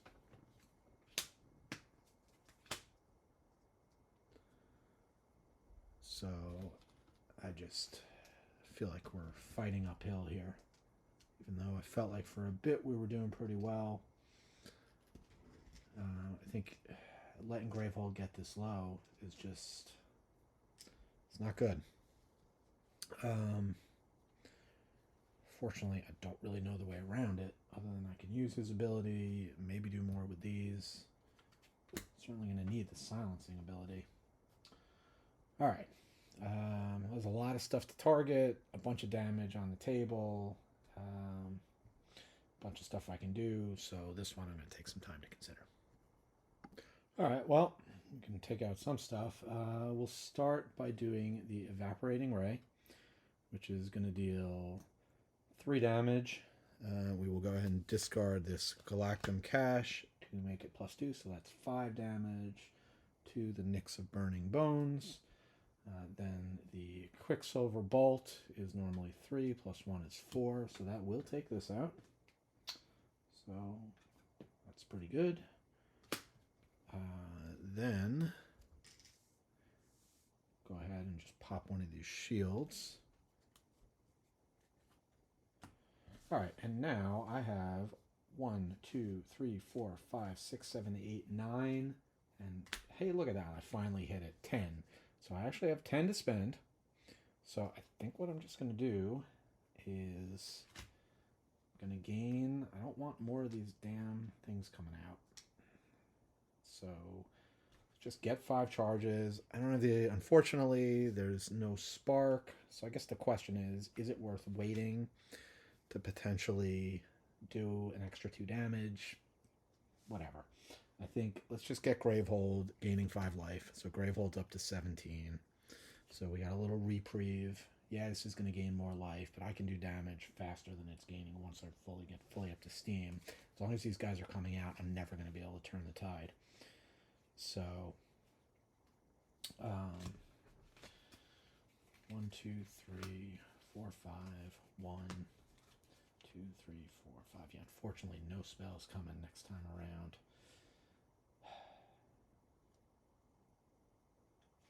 I mean, with 9, should I be buying spells?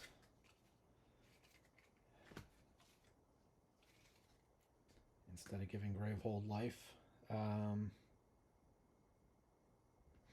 Alright, you know what?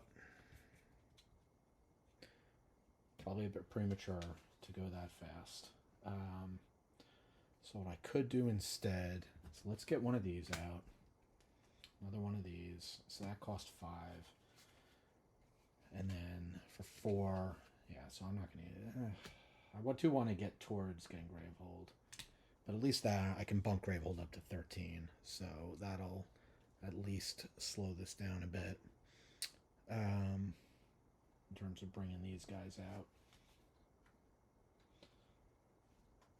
So maybe not optimal, but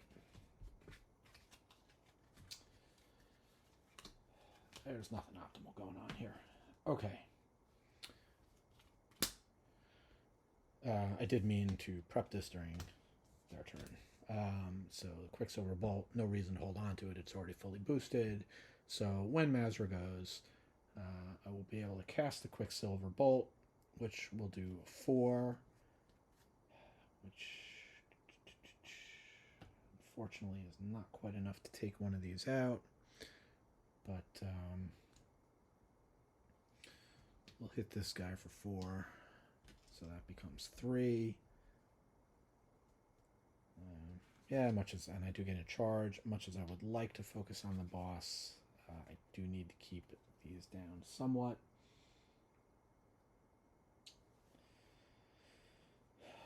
Alright, then I've got the ability to activate this. So I'm going to do that. I'm going to upgrade Mazra's Chain, which is a 6, and I do like being able to split damage, but what I like even more is this 9-quester, Mazra's Decimation, which can't really see, but deal 5 damage to the Nemesis, deal 5 damage to a minion. So we'll prep that there. Then I actually, there we go, I just gained a card that costs 6 or more. That costs 9, so this is fully boosted. Now I can play this, and ally draws cards equal to the boost marks on this card, so draw 2, then they discard that many cards. So somebody's been able to gain 2 and discard 2. Let's see. Actually, kind of like this. Will I be able to... Yeah, I can focus a breach, so I think I'll leave that hand the way it is. So we'll go over here, draw 2. All right, well, that's good. Kind of get these crystals out of the way. This doesn't really help for the next turn, but turn after that it will. 2, 3, 4. I can spend 2 to remove a fire token. I'm going to do that, and then I'm going to gain a charge.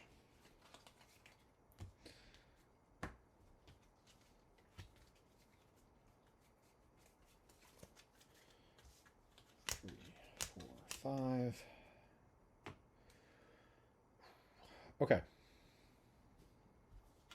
Yep, it's the Nemesis. We knew it was coming.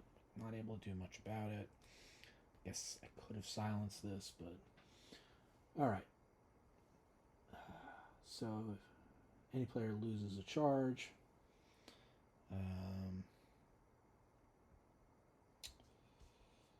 guess it'll be Mazra at this point. Need to be able to get Gravehold, need to be able to get that ability going. This is going to come off. So, unleash twice. So the first unleash is just going to knock Gravehold down to 11, him up to 82. And another villager. At least we're back to being able to do normal damage on him. Any player discards a card in hand. Yeah, so I got the Crystal Carapace. Kit is not in play. Gravehold suffers 1 damage.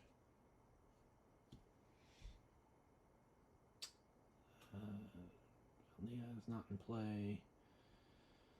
Gravehold and any player each suffer 2 damage, so Gravehold is down to 8. The 2 damage is going to go over here.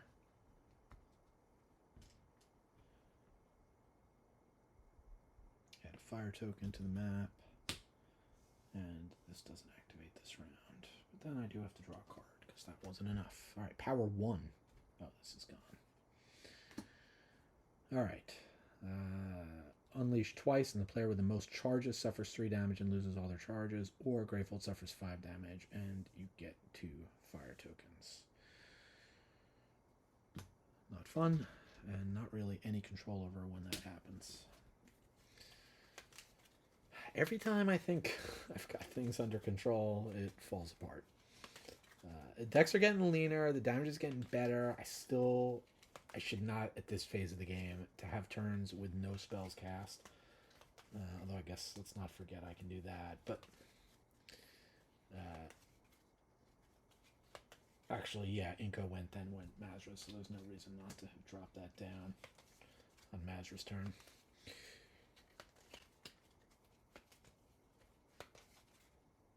So, yeah, it's... I mean, we're hanging on, but... We're into level 3s now, which means every Nemesis card is really rough. Alright, so Inko does at least get to go. I got the Quicksilver, which I can fire off for 4, which will allow me to take out one of these. I don't know. Maybe I should be ignoring them. You know, the question is, what does happen if they're all in play? Oh yeah, you resolve all of their persistent effects, so that's not good. Silence a minion, that is very clearly going to be the Magma Lord. Just have 3, so that'll buy me a charge, and then I'll drop a couple spells. Somebody gains 2 tokens, that's pretty important.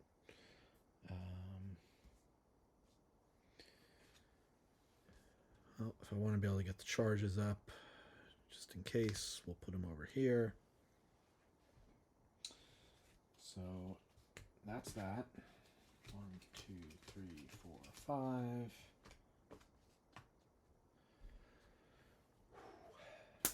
Nemesis. Any player loses a charge. It's going to have to be over here. Any player discards a card in hand. Again, I still have the Crystal Carapace. Gravehold suffers 1 damage, down to 7. Silence, and...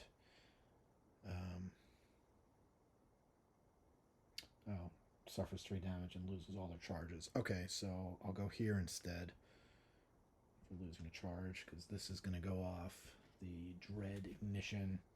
Unleash twice, and the player with the most charges suffers, or Gravehold suffers 5 damage and 2 fire tokens. That would knock Gravehold down to 2, which would put me perilously close to losing the game. Also, yeah, I think I have to do the first one. So,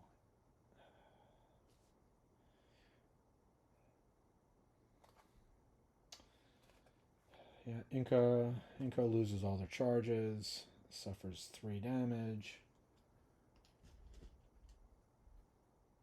I do have to unleash twice, which is going to be 2 more villagers.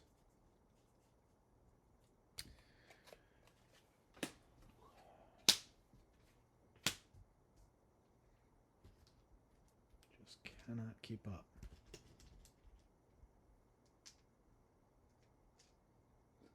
Oh, Kira and Tyresia are both in play. I guess this time I have to kill Tyresia.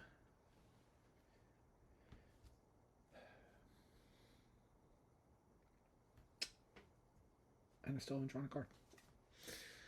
Inescapable Torment. The player with the highest life suffers damage equal to their life. So just to straight up knock somebody out. Power 2. I don't have the tricks I was able to do last time to get rid of that. That's going to happen. Yeah, it was a good comeback, but boss is still at 82. I don't know. Do a bunch of damage I can throw out. So... don't have the ability to silence.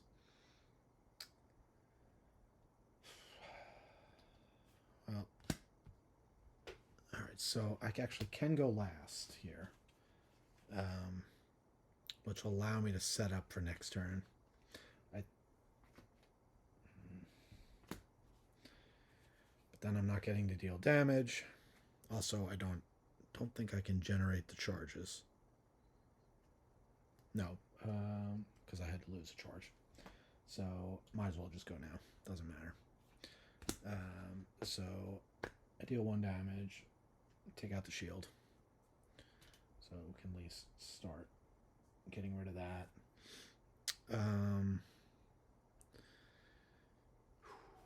Alright, so the Quicksilver Bolt is fully boosted. So this is going to do 5.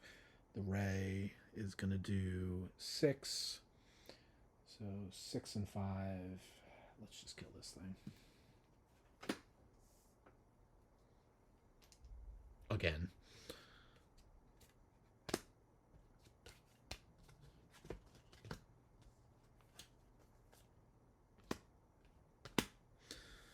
Throw some things out. At this point, we'll just get 4 charges. This, not taking anything that lets me open breaches pretty much killed that. 3 or more turn player cards. Nope, don't even get the extra charge out of it. Oh well, couldn't really afford to wait. I had too much damage sitting out to not use it.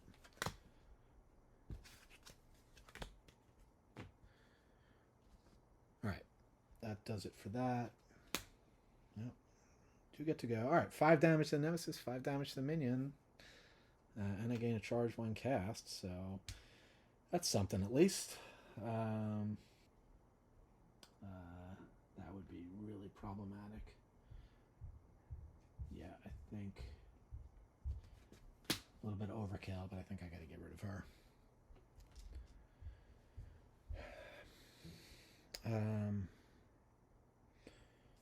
Okay. Also 5 damage to the boss. How about that?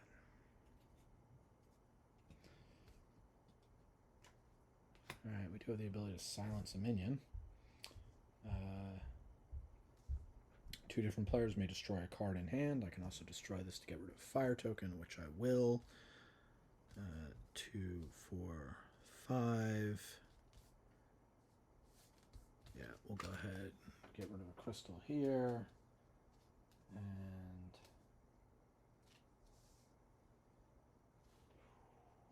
get rid of the crystal over here. So I won't be able to get a charge, but I still think that's worth it. Then we'll get rid of that. Get rid of a fire token. Got nothing to spend.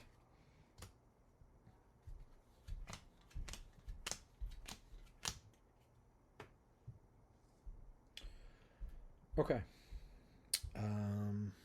So we continue on with the Nemesis. Oh, I did get to silence a minion. So whoever is the most annoying. Discarding card in hand is fine. It's also doing damage. Losing a charge, I can handle. Gravehold taking 1 damage is bad if there's an unleash. Yeah, so we'll prevent that. So any player loses a charge. So that's going to be over here. Any player discards a card in hand. Again, I don't have to worry about that. But if kids play, they also suffer 1 damage. So just going to play with the highest life. So in that case, I might as well go here. Player discards a card in hand. Oh, in this case, I would actually have to discard, though. So, fine. Except then I'm not going to get the charges. Aye.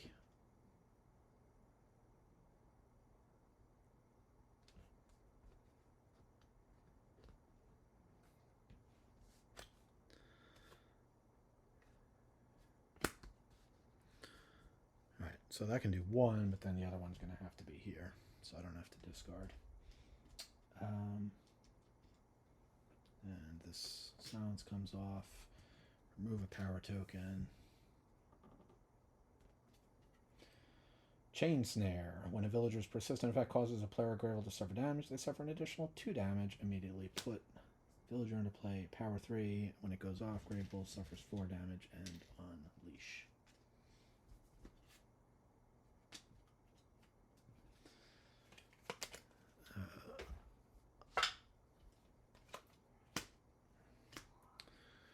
Getting close to the end, I can tell. Mazra. Alright, so Mazra is able to deal a total of 7 damage, 4 and a 3, and silence a minion. All of these are horrible.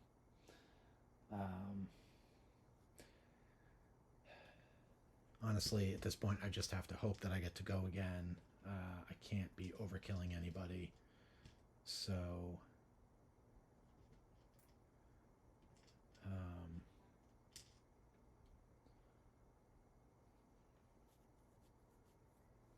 Gravehold taking damage is bad, so we'll do 4 there. We need to break up this paired set, so we'll do 3 here. Silence this guy again. No, it really doesn't matter. If the minion goes again, I'm toast.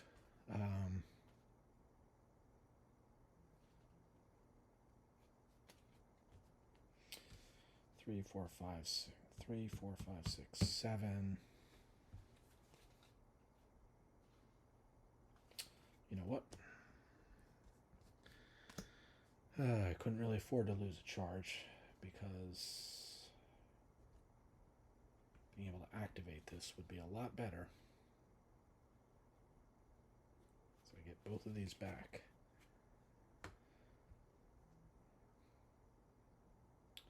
Alright, so you know what? I'm just going to backtrack a bit.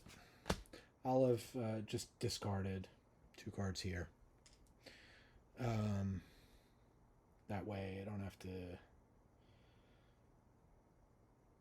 That way I could have discarded charge from there instead of from here. That allows me to spend 6 to get 3 charges. And then I can spend everything to get all of my Mazra's cards back. So at least I'm putting some spells out. Again, it's not likely to make a difference, but might as well give myself my best opportunity. Of course, I draw the Quicksilver that I can't play.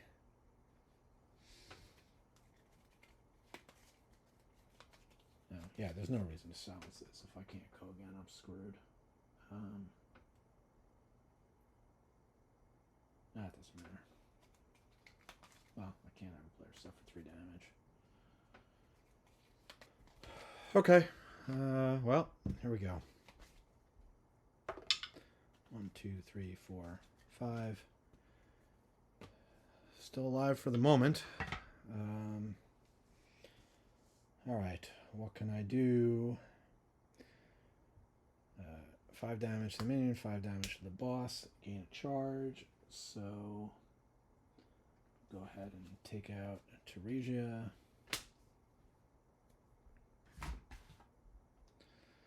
And 5 damage here. 3 damage, silence a minion. So just take out a bigger one. Silence this one.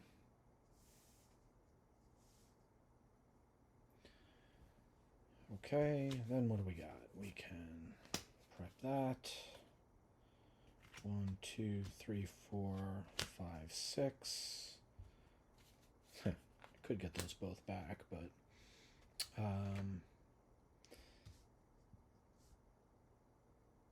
oh, an ally draws cards equal to, so somebody gets to draw 2 and discard 2, so that could be pretty good. Don't really know who wants to discard though. Alright, I think what I'm going to do is 2 charges and get rid of a fire token. Because if you lose both games, it's whichever you had more in. So might as well, if I'm going to lose this one, try and take some stuff down. So yeah, an ally gets to draw 2, discard 2. 2, 3, 4, 5. I guess on the off chance, let's at least get a look at the top of that deck. I guess the same could be said for over here, and I can probably get a better spell. 2, 3, 4, 5, 6, 7. Yeah, let's look at the top two here. All right, well. Oh yeah, that'll make the top a spell, so I'll discard both those. Okay.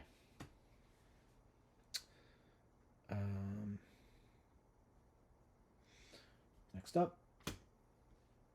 All right, that's good. Deal 2 damage, overkill, but go ahead. Yeah, I'll just both 2 damage, but I'll take out the 2 ones.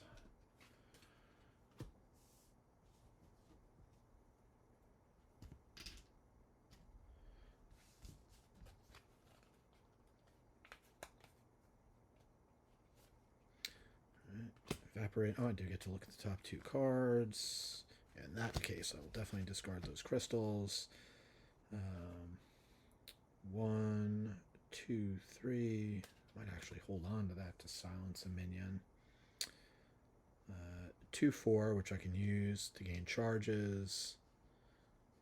I'm not going to use it. Well, I do get to, let's see, I would get 2 cards back for any player. Could be Mazra. Mazra's not going again this round. It would allow me to control the order. All right, so maybe I do use this now. All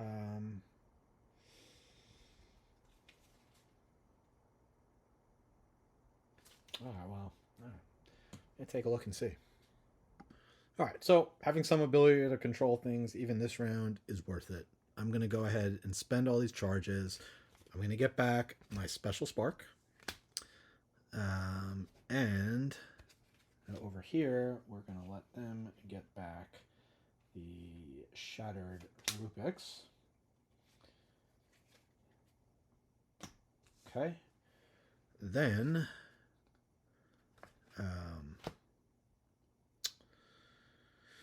I get to set the order. So what I'm going to do is I'm actually going to let the Nemesis go next because this was going to go off anyway.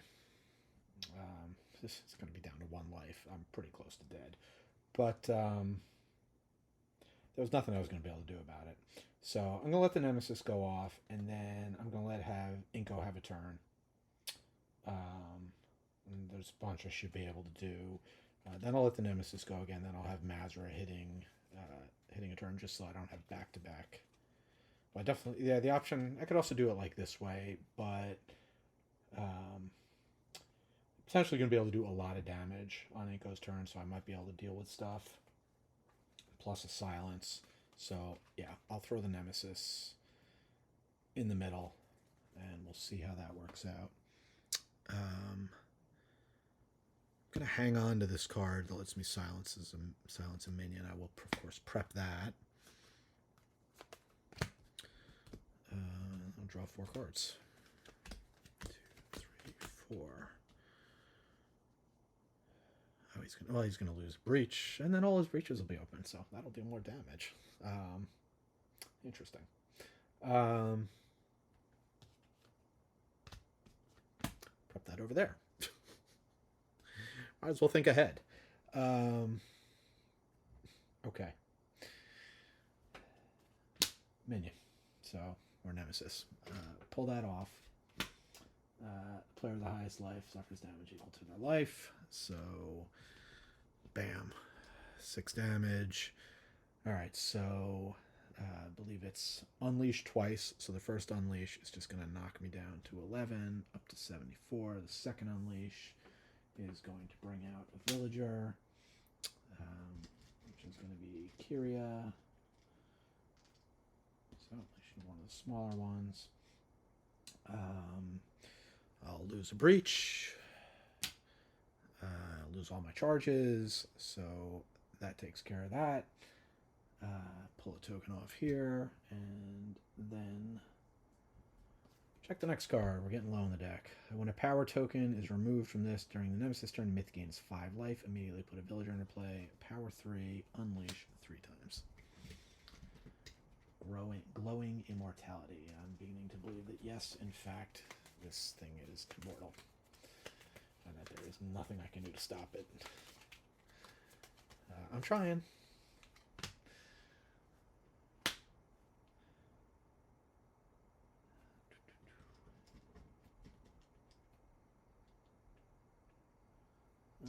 No match set over here yet.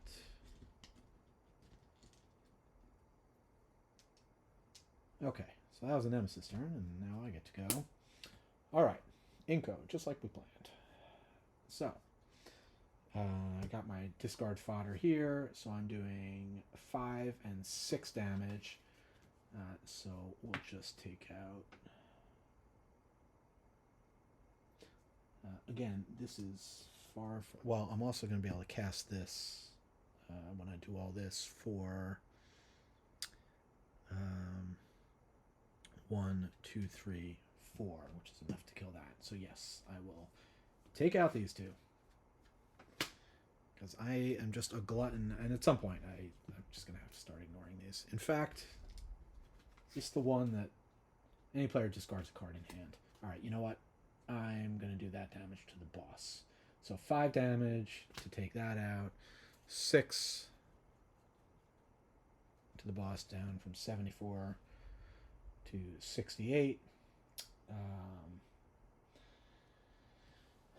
Okay, now definitely going to activate this ability. It's probably... I'm going to be able to get a card back when I cast this. That was why I did that. I can silence a minion.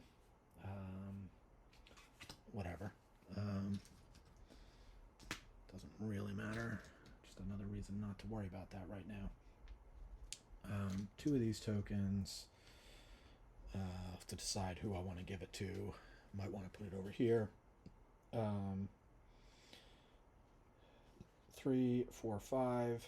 Alright, I'm not going to play this yet because I know the top card is there. 3, 4, 5, 6, 7, 8. Oh, I have to. Alright, I'm not going to reveal the top card of my deck. I'm going to go ahead. Alright, that's 10. That's 2, 3, 4, 5, 6, 7, 8, 9, 10. Just enough to give me 5 charges, which is going to allow me to activate this. Now, I can harvest to give allies stuff back, and I can also gain 4, but at this point, the better thing is to pump up Gravehold.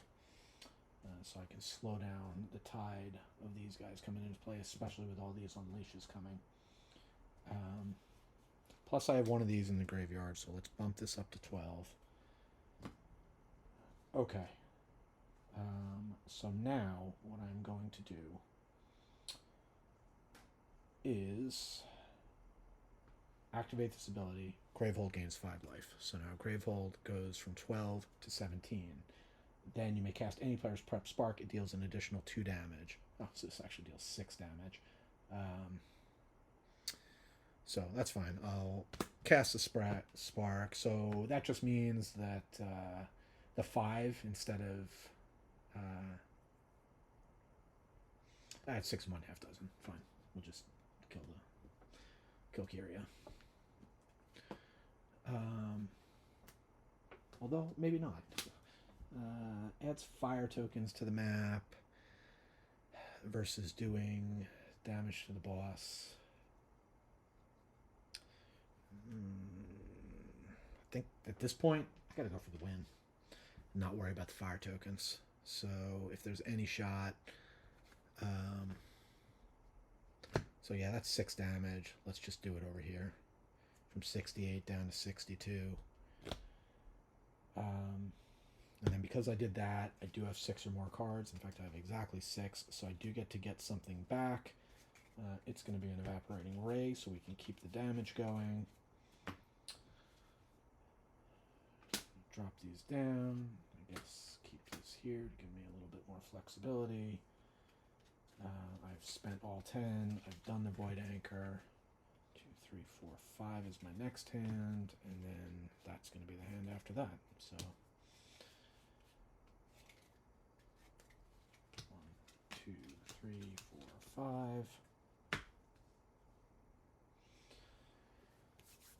5. Hanging on by a thread because I've got 1 life over here. So the moment something goes wrong, I'm done. So for that, should I really...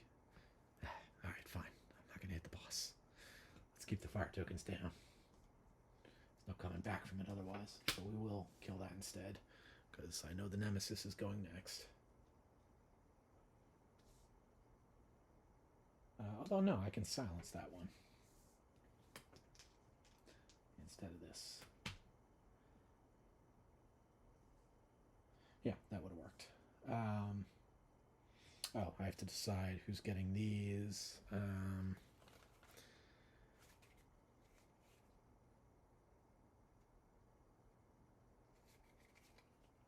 Oh, it's the wild that's going next. They're going again. All right, which means he's most likely to go next. 3, 4, 5, 6. So let's throw the tokens over here to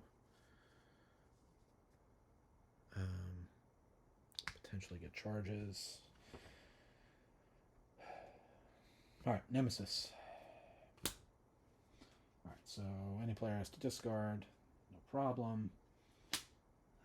Remove a token.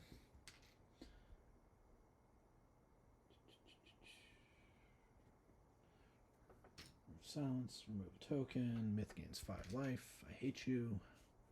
I hate you, I hate you.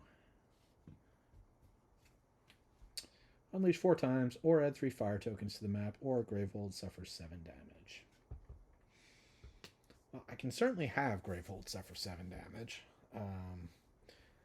Unleashing 4 times, Gravehold suffers 8 damage in that case, so...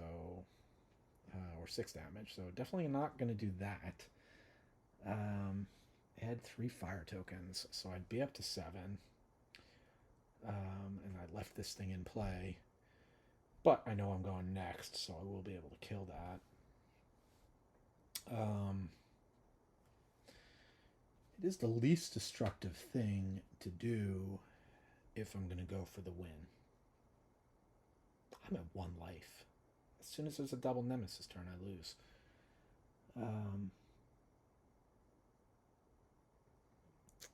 But I'm not going to give up. I'm going to add 3 fire tokens to the map. I'm going to try. Okay. Inko, you're going again. Fire this off for 5 damage. Kill this thing.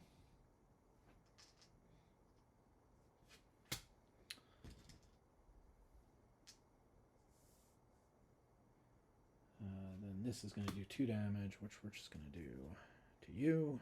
69. Alright. Silence a minion. Drop a couple spells. And I've got a grand total of 2 to spend. So it's pretty easy.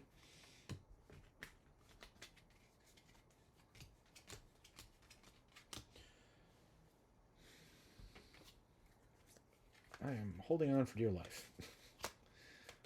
I don't think things get any easier when the deck runs out. I have to double check the rules for that. I think it's just like boss unleashes 3 times or something.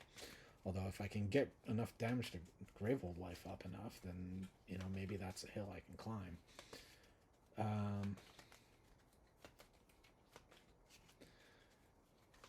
It's interesting. Oh no, but you can still win by getting rid of all the cards. Yeah, okay. So actually, maybe I can do this. Famous last words. Honestly, probably better now than later. So I can react to what comes in play. All right. Gravehold suffers 4 damage, unleash. So Gravehold goes down to 13, then Gravehold takes 2, and the myth goes up to 71. Pull a token off here. And 3 cards left. What do you got for us? Unleash 3 times. The players collectively discard the 2 most expensive cards in hand. Add 2 fire tokens. That is very close to death. 1 more of those, and we lose. Unleashing 3 times is The first one is going to go up to 14. So it's going to be one of these. Then it's going to come down to 12, then up to 15. Is that right? Oh, no. It has to. I haven't been doing this right. I've stopped flipping this. It's only once it gets down to 6, so I may have been doing it wrong before, but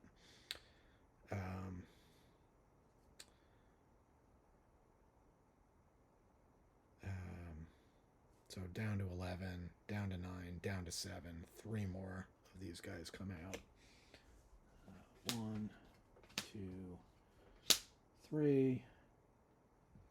Players collectively discard the 2 most expensive cards in hand. So that is unfortunate to lose a spell. Oh, but it's discarded, which means I get it back. The next most expensive is 5. Discard it, I get it back. So that at least does nothing to me.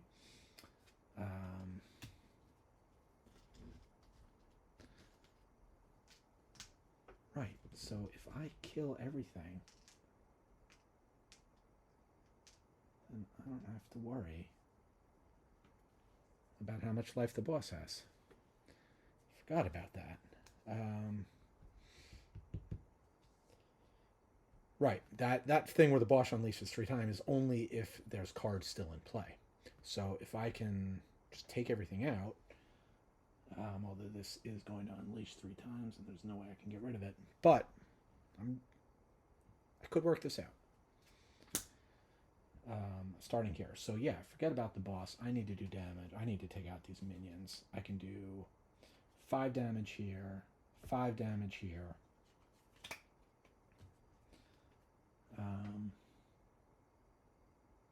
Any player suffers 1 damage. We can't allow that to happen. Players losing charge is not a problem. So discarding card is not a problem. So a little bit overkill. We'll take out Remiel. Continue to hold on for dear life.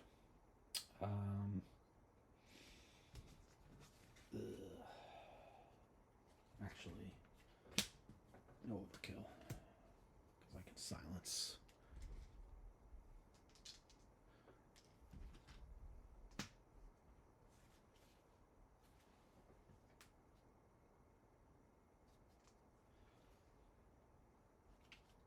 Can also give Gravehold a life, which puts it back up to 8. Honestly, I need to get Gravehold back up again if I can. 2, 5, 8, 10. Yeah. So I'm just gonna. Unfortunately, I don't have a spark, but it doesn't matter. That would be nice, but so 6, 7, 8. Oh, I get to look at the top card of my deck. It is a spell, so I'm actually generating 11. So if I wanted, I've got 3, but I don't see any benefit. So I'm not going to bother. Oh, no, there's definitely a benefit to doing that. Yep, I'll look at the top card of my deck. Yeah, it's a spell, but more importantly, this will stay in the discard pile, so I can give Gravehold life. Speaking of giving Gravehold life, I'm going to get charges, and I'm just going to give Gravehold 5 life up to 13. And then with my last 2, buy another charge, keep that train going.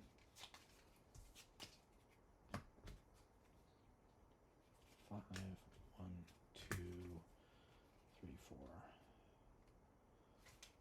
4, 5. Oh, somebody gets 2 tokens, which I think will go over here.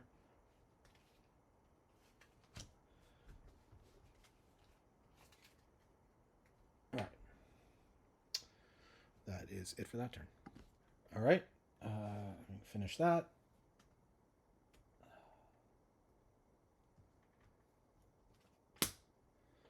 All right. We get to go again. Evaporating Ray. Deal 3 damage, and now I can discard a card. 5, 6, and I get to look at the top 2 cards, which is just my crystal for getting breaches, which is not particularly useful to me, so I will discard that. Then I'll draw these 5. Yeah, it's fine. Okay. cast the Evaporating Ray, which I will use. That thing is silenced. If its partner comes in, that's not terrible. I do have to kill them all eventually. So, yeah, even though it's overkill, and this ability is not hurting me, it might if their partner comes out. So we'll kill her.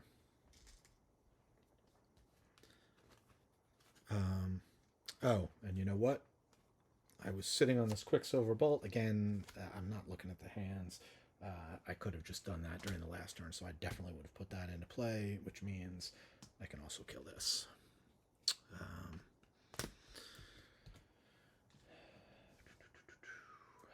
Or I could do lots of damage off here, but again, at this point, we're just focused on taking all these guys out, because that is our path to victory. All right, still leaves me with a couple of these. And a whole mess of tokens. 1, 2. This does not trigger. 3, 4, 5, 6. Let me just get 3 charges. Oh, fire tokens.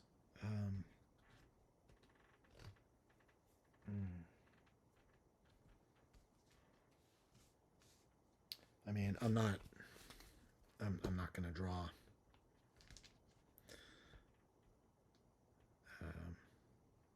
Yeah, I'm not going to be in a position to draw one of these, even if I buy it. So,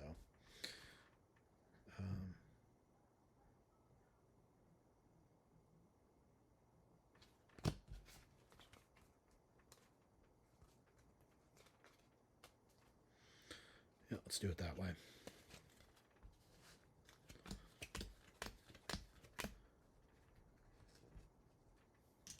Boy, it would suck to lose to fire tokens after all this. Wild. Saskel again. Maybe I should have bought that.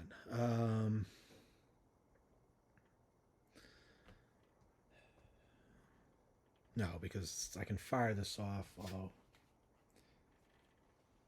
Yeah, no, this is a situation where I want to go last. There's nothing to target, so I do have the Burning Gambit prepped, so this is going to the bottom. So really, I just have to survive one more Nemesis, and then I can kind of plan things out as I wish. Am I short a card? Might have messed up somewhere. All right, hold on a sec.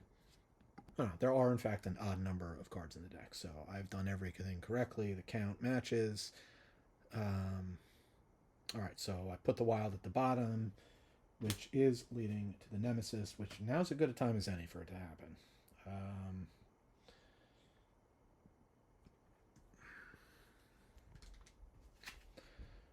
Okay. Myth gains 5 life. Good for you. Place a villager into play. No, that's immediately. All right. Unleash 3 times. All right. So I think I've been doing this wrong to my detriment. I haven't been quite doing this right. We've got the 3 unleashes. Gravehold's at 13. Okay, so let's... If Gravehold has 12 life or less, it doesn't. So no 3 life and draw a card from the villager deck. Instead, flip this token, resolve the effect. So the effect is to knock me down to 11, knock this 76 to 78. Don't need this deck. I'm not getting a villager. Then I unleash a second time, just going down to 9. Unleash a third time, going down to 7. It's only once I get down to 6 or lower. So I've been thinking I have to keep my life above 12 to prevent this, but that's not the case. Because, well, it is once it flips over. But, yeah, I haven't quite been doing it right. That's for sure. So, in any case, no minions come out, which is very good. And then really it's just a question of what shows up. And that card is Calcify. All right, it's not damage. Place 2 villagers into play. Villagers in play gain 1 shield token. All right, So we have a couple villagers. Shields are annoying because we are going to need to take these guys out.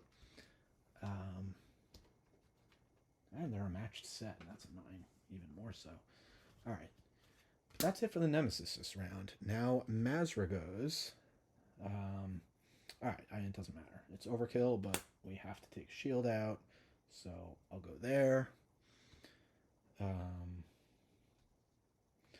And I do gain a charge for that. So now I'm in a position where I just spend all my charges to get both of these back. Then I can spend 3 to open this, which will allow me to drop all 3. And then I've got 3 more, so I'll just gain a charge.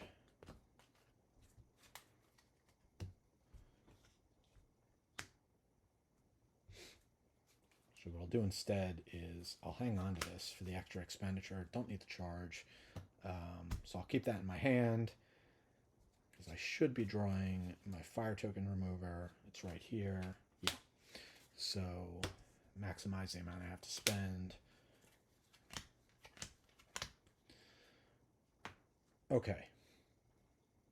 That's Mazra. Next up is the wild, right? We knew it was the one there, so we put it on the bottom. So now what I can do is the evaporating ray, and just discard that, is going to take out that guy. Then I'm going to do the burning gambit, which actually does 4, but again, it's overkill. Just take out a shield. Prep. I did cast off here, so I'll discard that. I'll keep that. Don't think it matters at this point because, well, I get to look at the top. Yes, 3, 4, 5, 6, 7. I'll spend 4 to get these.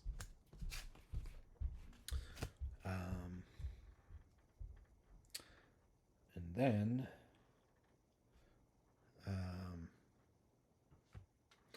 spend all the charges. Players collectively get 2 cards back from the discard pile.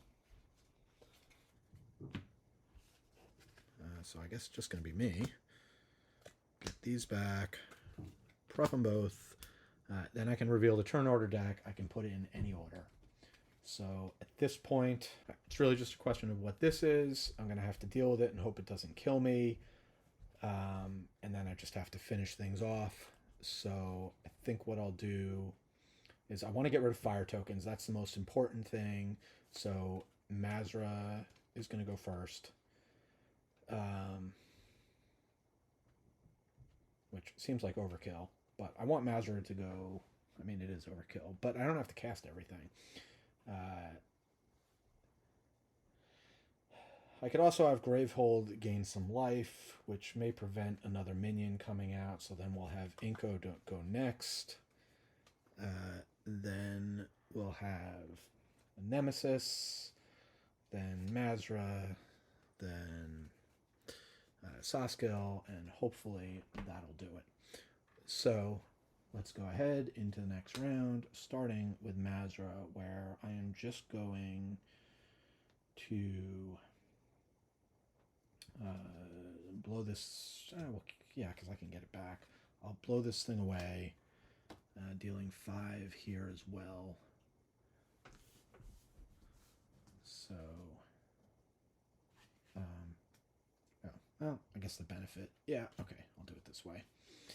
Dealing 4 damage, and that does get me a charge. 3, 4, 5, 6, 7, 8. Somebody's going to be able to draw and discard 2. I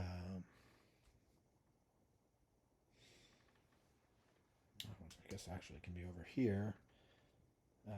So with the 8, spend 6 to get charges, 1 to get rid of a fire token. And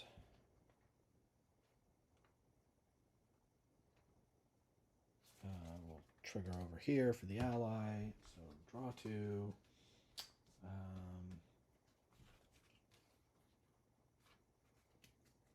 Oh, right, and what I was thinking, I can discard 2. I'll discard this.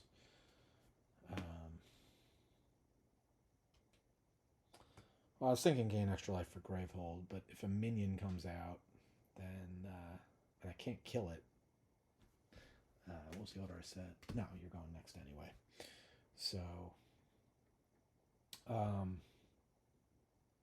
yeah, it doesn't matter. Minion's not going to get to go the way I've set things up. So I'll discard that so I can do some extra healing. And I can prep this now. Not that it matters. I might as well hold on to it, prep it on my turn. I'll just discard one of these.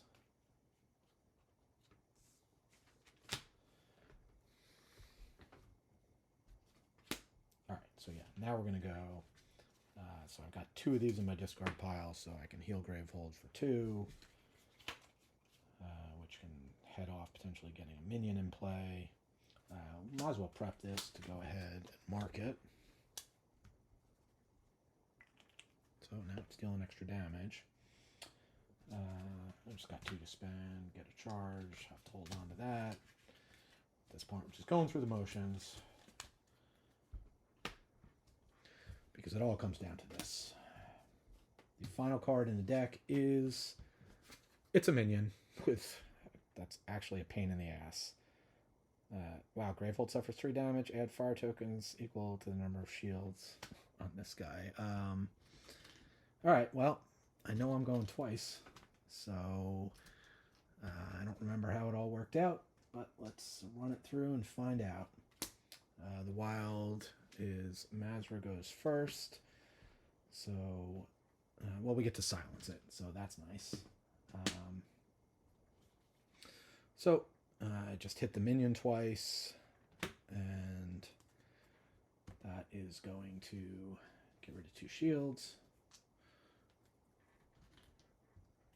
End up hitting that for 5, down to 68. And then I can spend all my charges to get the Mazra cards back. And prep those. 1, 2, 3, 4, 5. I don't even know if I had... Oh, no. I don't even know what I had in my hand. It doesn't matter.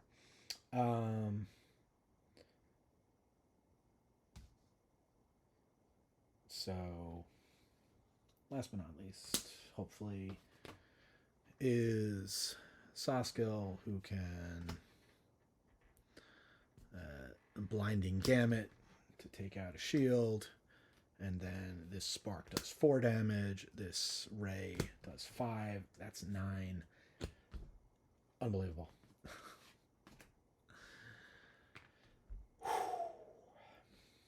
Game over. So 9 fire tokens at 1 life. Gravehold was the one thing that was... There was a point, I think Gravehold was down to like 3 or something. But that's a win, and pretty amazing. Not much to say in this one. I may talk about it in the next video, because I'm tired. But as always, thanks for watching, and until next time.